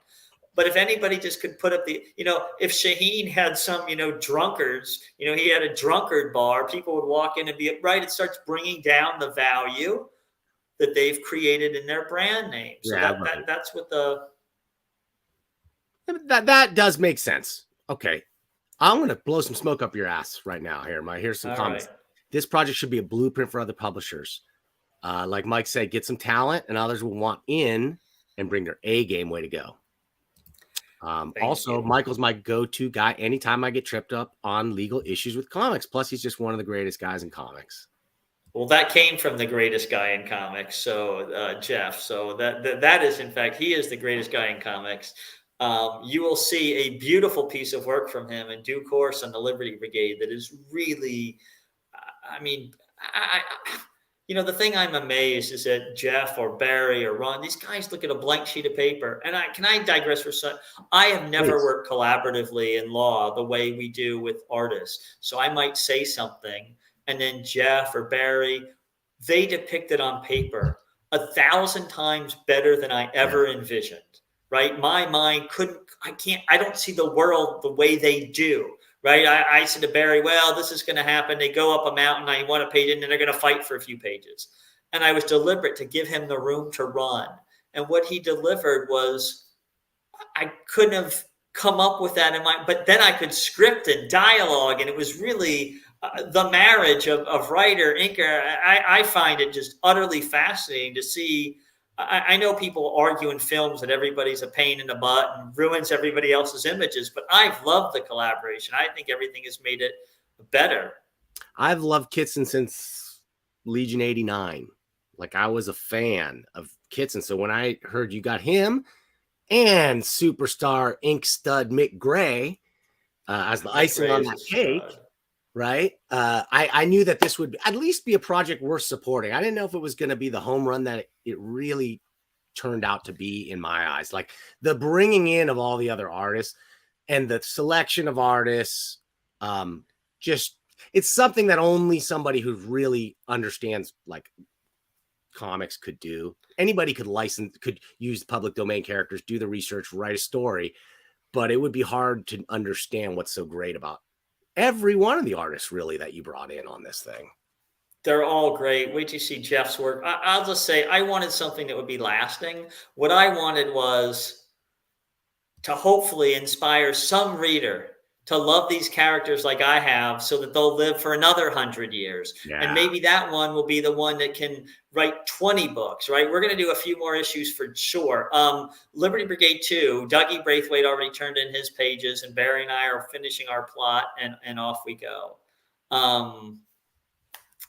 So I just can't say enough about it. But that was my goal. I will also say this is not a moneymaker. Anyone who thinks you're going to get rich doing labors of love is totally wrong. I think it could happen. What I think the problem here is, Michael, this is a problem I kind of face. Like my day job, I do pretty good in my day job, right? And it's like, if I really want to get into YouTube, if I really want to be huge on YouTube, right, I would have to sacrifice everything I've built 20 years of my career for on a big gamble. So like, that's tricky. That's a tricky thing. I'll tell you what I need. I need a guy like Mike Richardson to read the Liberty Brigade and be like, this is so good. I want to get it in diamond. I want to distribute it. I want to get it to, 100,000 fans. Okay, great. I haven't spent time yet looking for some of those. I have some publishers and other kinds that want to do it, but I'm like, I'm taking my time. I want to finish a couple more issues too. And then we'll really try to find it. But, I just want it not to make money. I just want people to encounter these characters one more time. Well, plus you wanted some of the original art. How much of the original art did you purchase?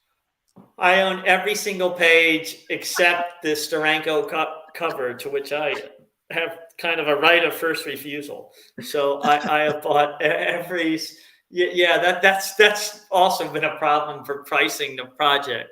I'm wondering if I got a mistake, Michael, because I got 2 copies of the graphic novel, but I didn't get the Steranko cover. Oh, that's interesting. That's probably our fulfillment house. Email me and I'll send it to you. Okay, maybe I'll do that. Because that's only in hardback. The Steranko is a hardback version. Yeah. Oh, okay. I didn't get the hard. Okay, then that makes sense. All right. I might have sent you 2 copies because I wanted you to have them. Yeah, I appreciate it too. I'm going to pass one of these copies on to somebody who I know will really appreciate it, like a true comics head. Is Byrne selling artwork different than fan art? Well, a couple things. Not too many fans that I know of are drawing their own comic book starring copyrighted and trademark characters, putting it out on the web. So I think that's a little different than what I'm used to. I could be wrong. Maybe. I think with the rise of, say, fanfic forums and stuff on the web. True. But are they selling it or just sticking it out there for free? Remember, the difference is, I hate using John all the time, but I will in this one. The story is free, but he's selling the art. So the story, a clever lawyer will argue that the free story is simply advertising his artwork. So it Yeah, I get it. And so, like he said, but they're not suing Byrne. And so I think the answer to this is no, because if their trademarks are not in damage, they have the choice whether to sue or not. They want to maintain a relationship with Byrne and also. You mean if their copyrights, correct? As long as if their trademarks aren't involved, that's what I meant. Copyright allows them to pick and choose who they want to sue, right? And again, the fact that you can sue someone and the fact that you might win or could win or maybe have a great chance doesn't mean it's a wise thing to do. Okay. Didn't the Air Pirates case, and we had Ron Turner in here too to talk about all about this a ways back, said a one-off, I think he means a one-off piece of art does not violate copyrights. In other words, convention sketches, etc. So, well, remember, you got to ask yourself a number of questions. Is this a spoof? Is it borrowing too much of the character, right? In order to do a spoof, you have to borrow enough of the character to identify who it is to make it a spoof. So you can do that, right? Or did you take too much? Key question often, is this a profit-making venture? Yeah. Right? If I draw a Superman and give it to my daughter as a gift because I'm her dad, I win that case all day long. Yeah. If I make 1,000 copies and start selling them, look, Marvel and DC have told artists at times to stop selling posters. It's one thing to make a drawing and sell it once. It's another to start selling 10,000 copies, because then if you're Marvel or DC or Image or whomever, you might say, wait a minute, if you're moving 10,000 volumes of my, that's not really what I'm letting you do. Yes. Okay. Lots of tattoo shops still won't do Disney products because of the previous Disney cease and desist. Well, look, there's two things to do there, right? They could stop because they're afraid of Disney, or they could just do it. And if they get a cease and desist, stop. Except what they have to be worried about is they will get a cease and desist accompanied by a demand for all their profits and all kinds of other things. This seems paranoid to me. This seems so unlikely. Like, who is going to get sued? Because, like, I see a tattoo, I go, who drew that on you? I'm going to sue them. Probably fine. I mean, as long as you're not mutilating the characters, right? Yeah. If you have wholesome characters doing very unwholesome things on my body. But no, it's not your body. Remember, in order to get that, the tattoo shop has it in a book where you picked it out, presumably, right? So they're advertising it. Sometimes. That's right. If I just walked in and said, draw me whatever, and okay. Yeah.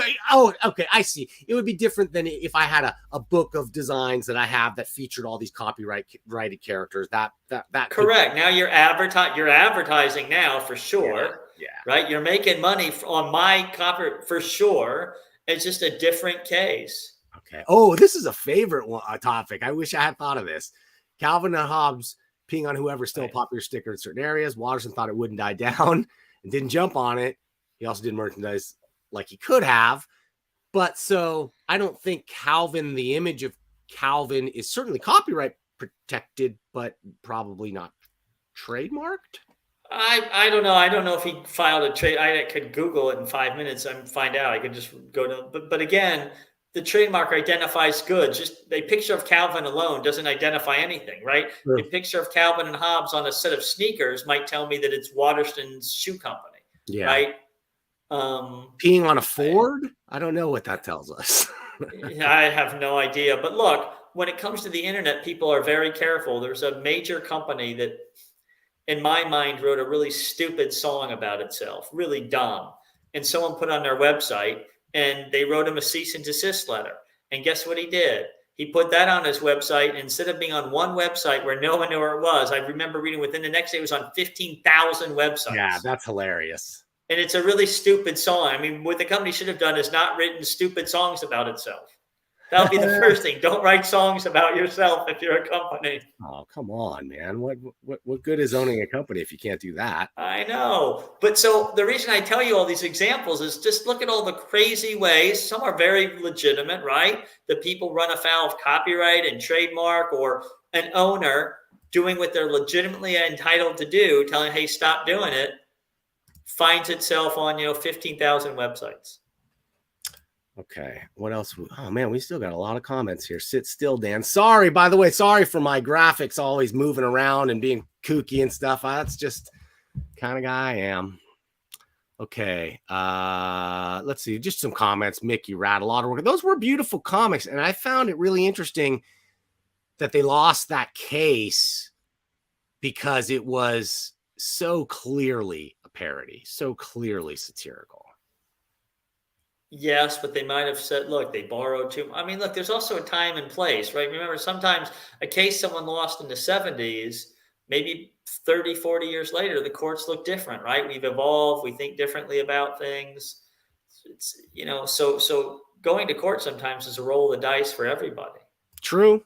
That's absolutely true. I avoid it whenever any way I can. Oh, sorry. My image is getting a little... Right, but you could write a Mickey Mouse parody, right? I mean, look at Saturday Night Live. They parody all the time. Yeah, Disney is very protective of their characters. And look, to give Disney credit, they're selling something largely to the families of America.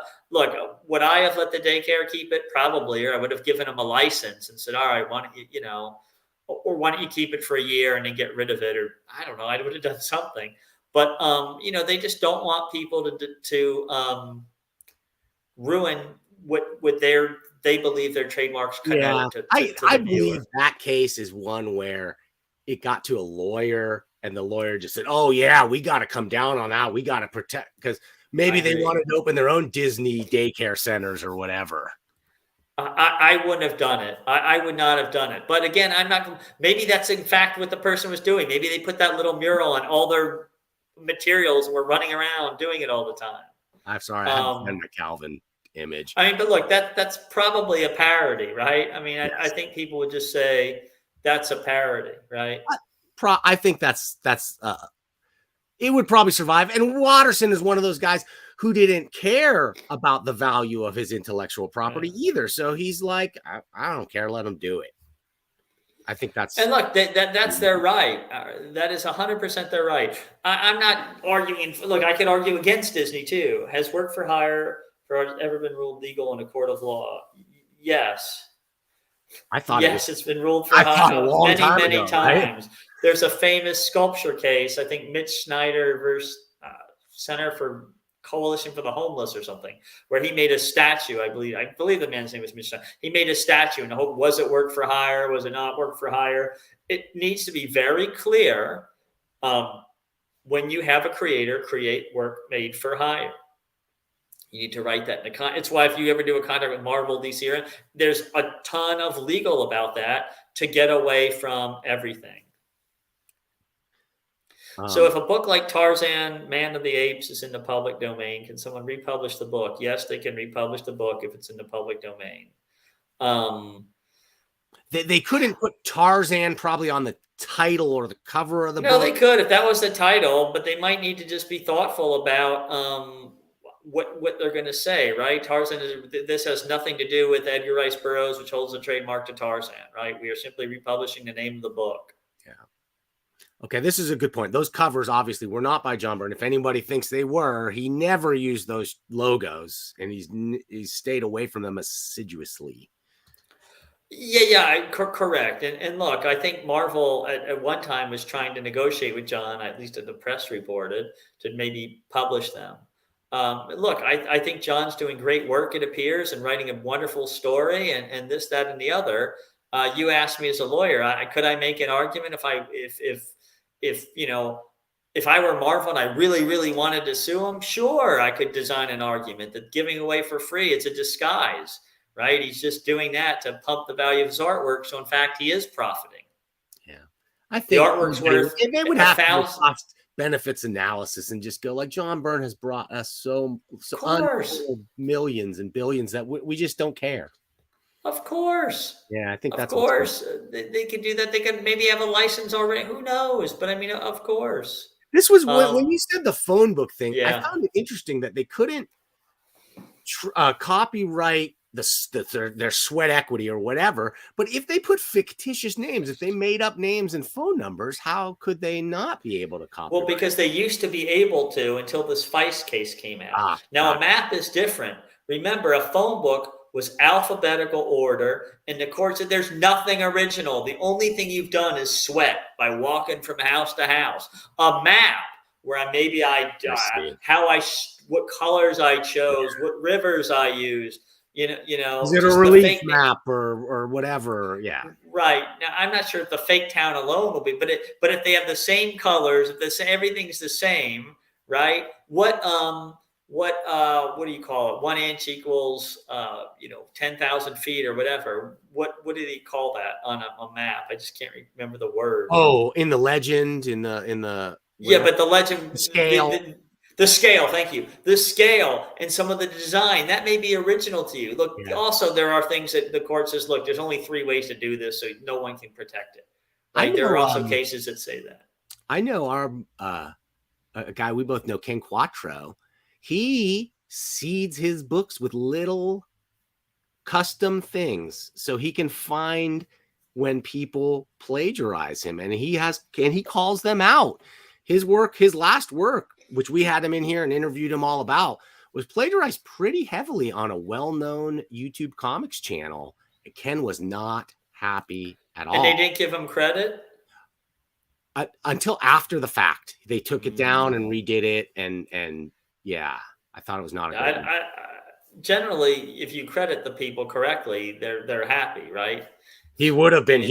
I think he would have been satisfied by that, but he put in, decades of work on that book. Exactly. Yeah. But a lot of his facts he can't keep to himself. His analysis and what he takes from those facts Yeah. are creative and original. And that was So, where I thought he was so clever. He put in the little bomb, very like, clever. he's like, "Oh, I made that up. That's mine, pal. That's not a fact. That's my fiction."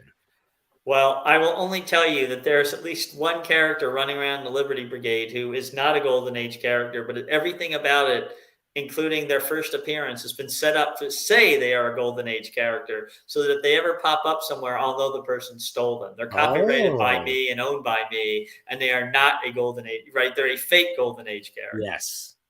Which means the person will have done no research, right? Because if they go look, they'll see that they were not published in the comic I say or anything else. But look, even that took research. There's many websites talk about a public domain character called, I think, Cat's Paw.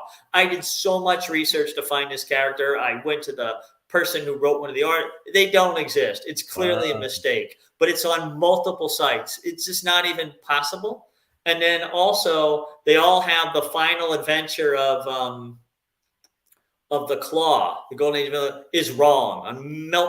Like, I went and read it myself like 20 times, and I contacted all these Golden. I'm like, this isn't right, and they're all like, Michael, you're correct. This is because the source material is so rare and obscure that it's like one person made a mistake, and then most people read his book, not the original comics. Right? That's right. Like Ken Quattro, like our we were just talking about. Very similar situation there. I learned so much stuff out of his book. He's a guy I got to bring back in here soon. You should. I love that book, and you'll find some of the characters, for example, from All Negro Comics are in my book. So yes. That was really, really I important noticed to that. me. Yeah. Ace Harlem is there. Lion Man is an issue too. Ace Harlem was an issue, in the first graphic novel. So, and I gave him a better name, right? I gave him Ace Harlem as a nickname in my comic, right? So tell me what you did.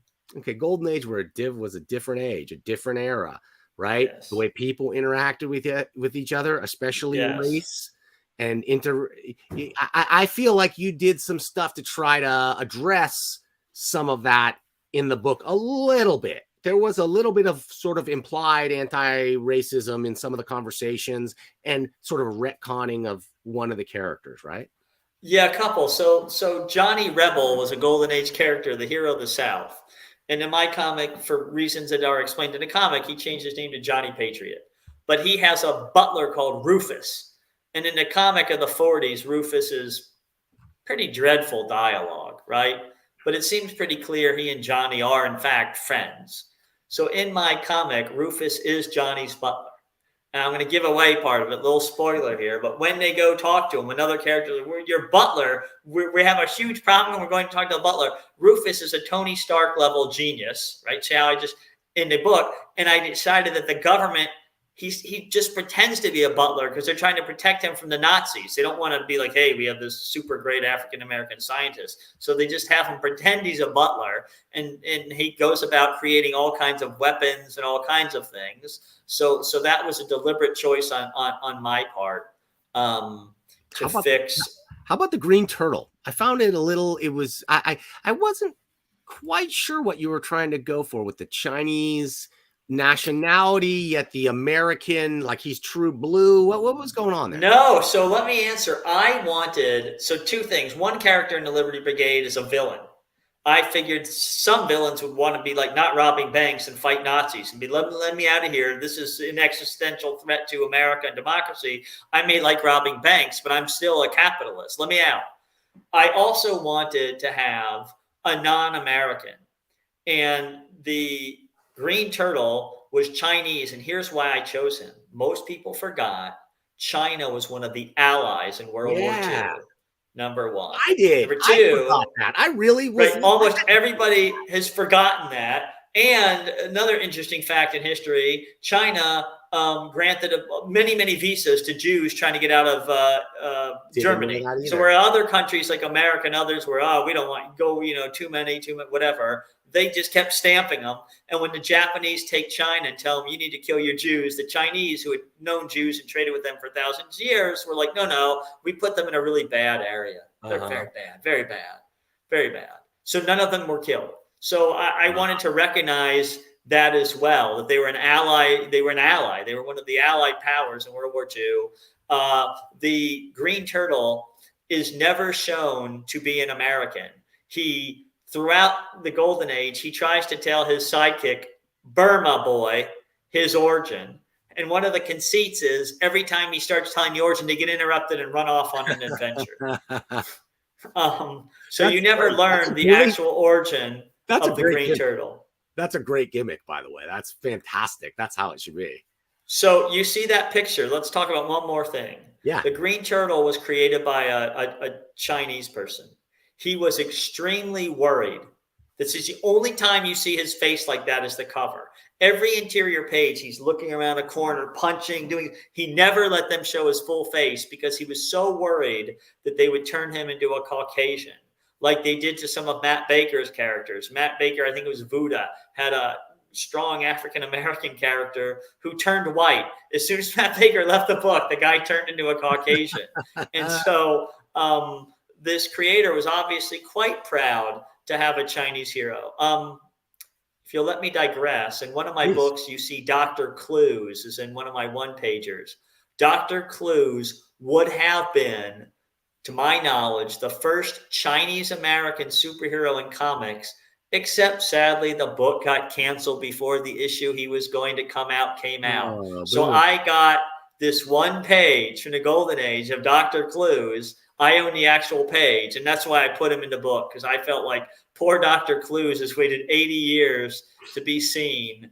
He would have been the first Chinese American superhero. Okay, I want to go out on this topic because we talked about it before the show a little bit. You're a collector of Golden Age primarily, is that correct? Mm-hmm. Okay. Now, that stuff is rare. It's wonderful. It's expensive. But it seems to me maybe not as expensive or not as sought after as a lot of the Silver Age, let's say, superhero comics that came after. Do you think that there's enough appreciation for this material? Because like Ken Quattro that we were just talking about, he recently made public that he tried to donate his extensive library of very difficult to find Golden Age material to a university that ostensibly should be able to, protect it and preserve it. And they just said, nah, no thanks. Maybe if you had Silver Surfer or something in it. Like, what do you think about that? I think the Golden Age is tremendous. There's tremendous disinterest from most art collectors. One, strip art. Hal Foster, Prince Valiant, the great artists of their day all wanted a strip. That's where the money was. And you only had to do one strip a day and you could make it look beautiful. Alex Raymond, Hal Foster, Macra Boy. Comics was a little bit more of the grind of doing comics. So many of these characters have fallen out of favor because people don't even know who they are. So how much would you spend if you could buy a Spider-Man page or a page starring, I bought a character yesterday, the Red Gaucho from 1941. Which would you get? Yeah. Obviously, almost everyone would choose the character they know. Yeah. I keep trying to get examples of every Golden Age character I could find. So I think there's not a lot of interest. The art is often cruder, right, by today's standards. True. Sometimes, not Matt Baker, though. Not Matt Baker was wonderful. Macra Boy. I mean, there's some Lou Fine. Yeah, I have to be candid about something else. The art could often be quite racist and inappropriate. Yeah. I have a story of some children playing, and they go off on an adventure, and they're kicking a soccer ball with Hitler's head, right? This is a war going on, right? So we're often quite disparaging, and we treat the Germans and Japanese, as a bunch of awfully caricatured people, and there's a war going on. So, okay, I have some notion why people did that. But when you look at it in today, especially a lot of the African Americans, like the poor character is depicted quite poorly, and their dialogue's pretty bad. Asians too, especially, I think. Asians too. Yeah. I have a story that I won't put up anywhere. Right. I have a couple of Golden Age stories that I don't generally show to anybody unless they're a longtime collector and they understand what I'm showing them, because there's no pride in it. I think it's more a historical piece to say, look what America was showing to their children right at wartime. It's interesting to me. But look, even in some of the worst things, even in the story of the kids, where I think the African-American child is terrible dialogue and drawn is quite a racist, quite badly. The interesting thing about that is he is treated as an equal partner by all the other children. Yeah. So there, it wasn't that every single thing was wrong, but there's a lot that isn't, by today's standards it probably should have been wrong then too. Right. It's certainly wrong today. And probably if anybody had thought about it would have said, this isn't right. We're in an era too, where we look back and go, oh yeah, those comics 100 years ago are out of step. But then we look at a TV show that was made 10 years ago and we might say that is completely out of step with the times and the current mode of thinking. Right. I won't get political, but I'll tell you this, 100 years from today, they're going to look back at us and be stunned with the fact that we use plastic. And, I'm convinced. Agreed. Like these idiots were using plastic. Look what they did. I have to go to my side room here. Yeah. And here I come back. Because we talk about John a lot. This is one of my John Byrne covers that I own. So I have to tell you, I love John that's Byrne. One of the greats. I think he's fantastic. So I didn't want to just have this meeting where we kept talking about whether he could get sued without. He's the greatest. John, we love you. And talk about like an era of Captain America, like where that was kind of a corny idea. And Cap was a pretty corny book in that era. But though that was great. Even that silly idea of Cap for president, that's one of my favorite eras of Captain America. You know what's great about it? Every 4 years I post this again and again and again. Hey, it's time again. Here's what. Whenever people try to get political and go, who do you support? I'm like, the people's choice. It's so great. That was bringing me back, Mike. I really appreciate your time today, Michael. We've covered so much today. We answered a lot of questions, mostly mine. But I appreciate your patience with my ignorance. I consider myself a reasonably intelligent person, but when I start thinking about these matters, it just becomes insanely complicated in my mind. And then the way it actually plays out, it's just not cut and dried. There's not a lot of like cut and dried answers to these things. No, for those who want to Google or go into a law library, Nimmer, N-I-M-M-E-R, Nimmer on copyrights. First it was his father and then the son, is the great treatise. And it's very easy to understand. It's well written with good examples. I don't know if it's free online or if you have to go to a library and find it. But that is one of my key sources to this day, as I'll try to go find my Nimmer book or go look in the company and look for it and find the chapters on some of these things as to what you can do. But always remember, every case is a little different. Every judge is a little different. Yes. I'll be honest, that's what bothers me about the law the most, is that it almost always boils down to a subjective decisions, be it by a jury or a judge. And I go, it's very rare where it's just like, this is the law and this is how it goes down. At least in my mind and experience. Maybe I'm wrong. Well, I say, look, at one level, the judges are trying to do justice. So they don't really want a bad person to win. Forget criminal law, right? Forget that. But in a civil contract case, they don't really want someone who did lots of bad things to escape on a technicality because they're trying to do justice. So I think they'll try to find ways to be like, well, while the law, what he did, like my example, going back to Byrne, well, if one said, well, it's all free, he didn't do anything. Well, if let's say he was a bad guy and you found all these documents where he said, I figured out a way that I can violate all the laws and get away with it. One might then argue, no, wait a minute. It's not really free. His art's worth 1,000 a page, but because of these stories, he's getting 3,000. So clearly he's profiting off of these stories, off of the, I'm not saying he's doing that. This is hypothetical.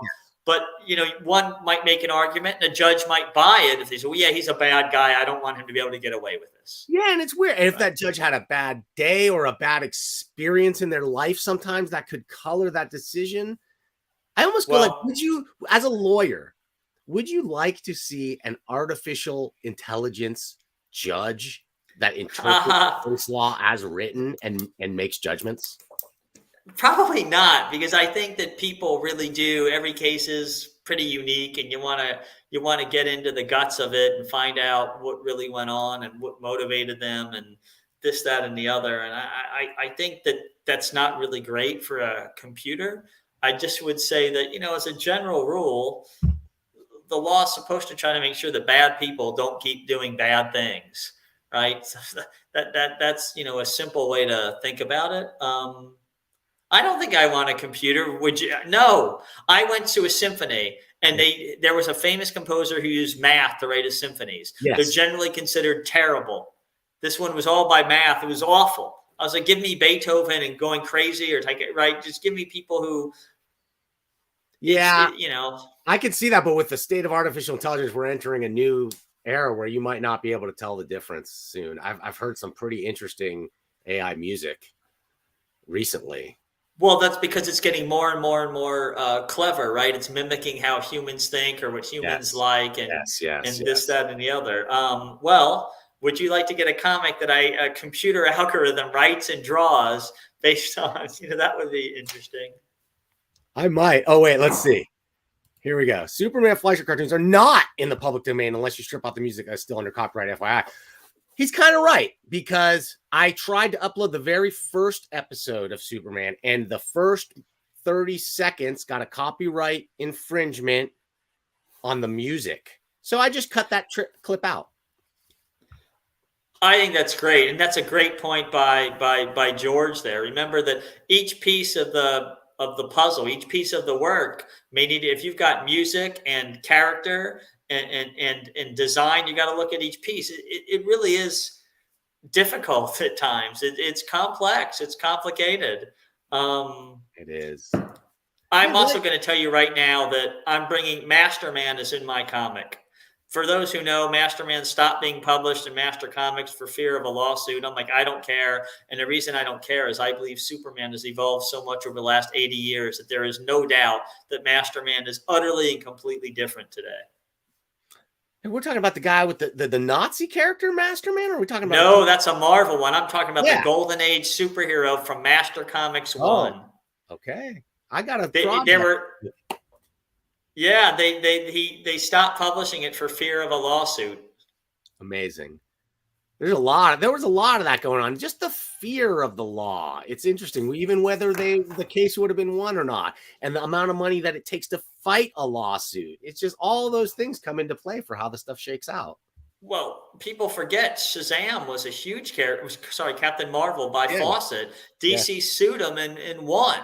And then that was the end of Fawcett's character. And then DC, took it and brought it back on its own. But they won the lawsuit. There were all kinds of lawsuits.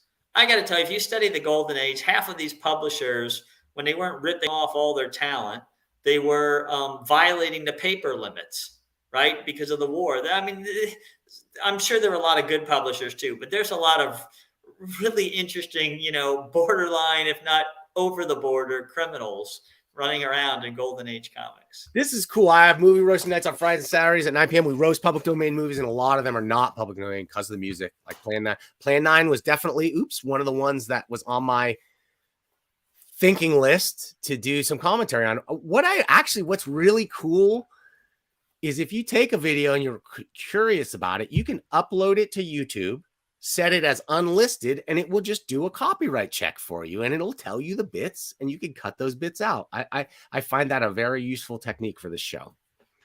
I think it's a great tool. I will just end by reminding people, at least I'll answer any questions anytime.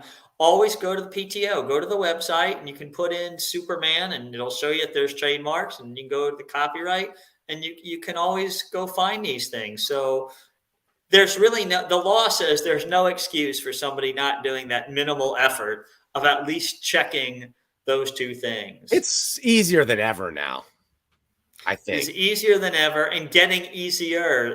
The office still has some of the Golden Age stuff is still only in hard copy. Half the time, human error. You're like, well, I looked in year 28, no renewal. Well, they put in year 27, or they put it in a different area than you would have thought. You're like, oh, okay.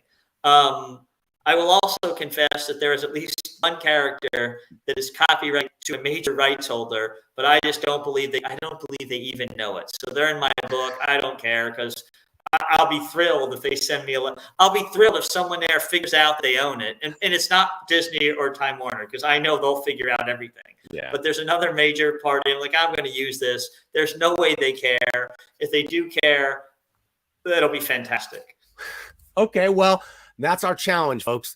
Go support the Liberty Brigade. Can they still buy this from the Kickstarter campaign, or is that there's? We're going to open the store again next week, and then we've got, as I said, Blue Flame 2 will be coming out, K the Unknown 1, Blue Flame 3, and we've got these 80-year-old, never before seen stories that we're coming back with, so people can see them. Have you seen? Sorry, have you seen these public domain? Yeah, I think they're so cool. Yeah. I think that these are the toys, right? Yeah. I mean, the figures. Yeah, action figures. I think they're amazing. I mean, look, I think the Golden Age is fantastic. You can spin everything out of them. Let me just tell you that when you read, you asked me about racism and all that. Yeah. I'm not going to spoil this. I did something in issue 2 that everyone thinks is really unbelievably cool with the Jungle Heroes. So I'm not going to say anything, but when you read it, like Dougie Braithwaite read it, he illustrated them. He says, Michael, this is fantastic. And I really kind of found a way to, I think, square the circle and make them really cool. Oh, good. I'm glad to hear that, man. Michael, thank you so much for taking time out of your really busy schedule to come in here and talk with me about this stuff. Anytime. It was my pleasure. I hope for everybody that I hope I didn't make a muddled situation worse. I hope I gave some clarity. Paul Levitz, I didn't charge him a single penny. No meter. Don't be talking that about me. Okay. Hey, Michael, thank you. I got to do my closing credits and stuff. If you want to talk after, you can stick around. If you got to go, I understand. No, I'll stick around for a few minutes. Cool. All right. Thanks. We'll see you soon. Oh, man, guys, thank you. How long? 2 hours and 10 minutes. It went by like nothing. I say this a lot, or to myself, that like, oh, man, that show was great. This is one of my favorite shows ever. This really, really was. This ranks in my top tier of shows I've ever done because of that thing that I love. I love having fun and I love learning. And so like I got to learn a whole lot, not just from Michael Finn, but from you folks out there, the commenters. I learned a lot from this guy about, and it's giving me ideas. I want to do more public domain featured stuff. I think I'm just going to start doing a public domain commentary stream maybe once a week or something like that. Play something, talk about it, get some comments. What do you guys think? Would you watch something like that? I hope so. Man, if you've got stuff you want to see here on this channel, please do me one favor. Send it to the $1 Million Mailbox, P.O. Box 1163, Arcata, California, 95518. I will take a look at it. I'll spread it out. I'll give you the God's honest truth on that thing. Okay, now I got to play the closing credits and get out of here. At the end of this thing, at the end of the credits, as longtime viewers know, we got a little secret comic book cameo credit. I don't know what that is yet, but I'll figure it out by the time the credits roll. So thank you for watching. Come back. Oh, when? Next Tuesday for Mike Richardson. I think that's going to be fun. The only thing is like where to begin and where to end. Because like so much, just this picture alone, we could probably talk for a couple of hours about just this picture. So come on back on Tuesday. We'll see. There's no serious Star Trek this Friday. We'll have one next Friday, April 1st. We're calling it Robert April Fools for you Star Trek fans out there. So tune into that. And we will see you when? When's it going to be? Oh, yeah, next time.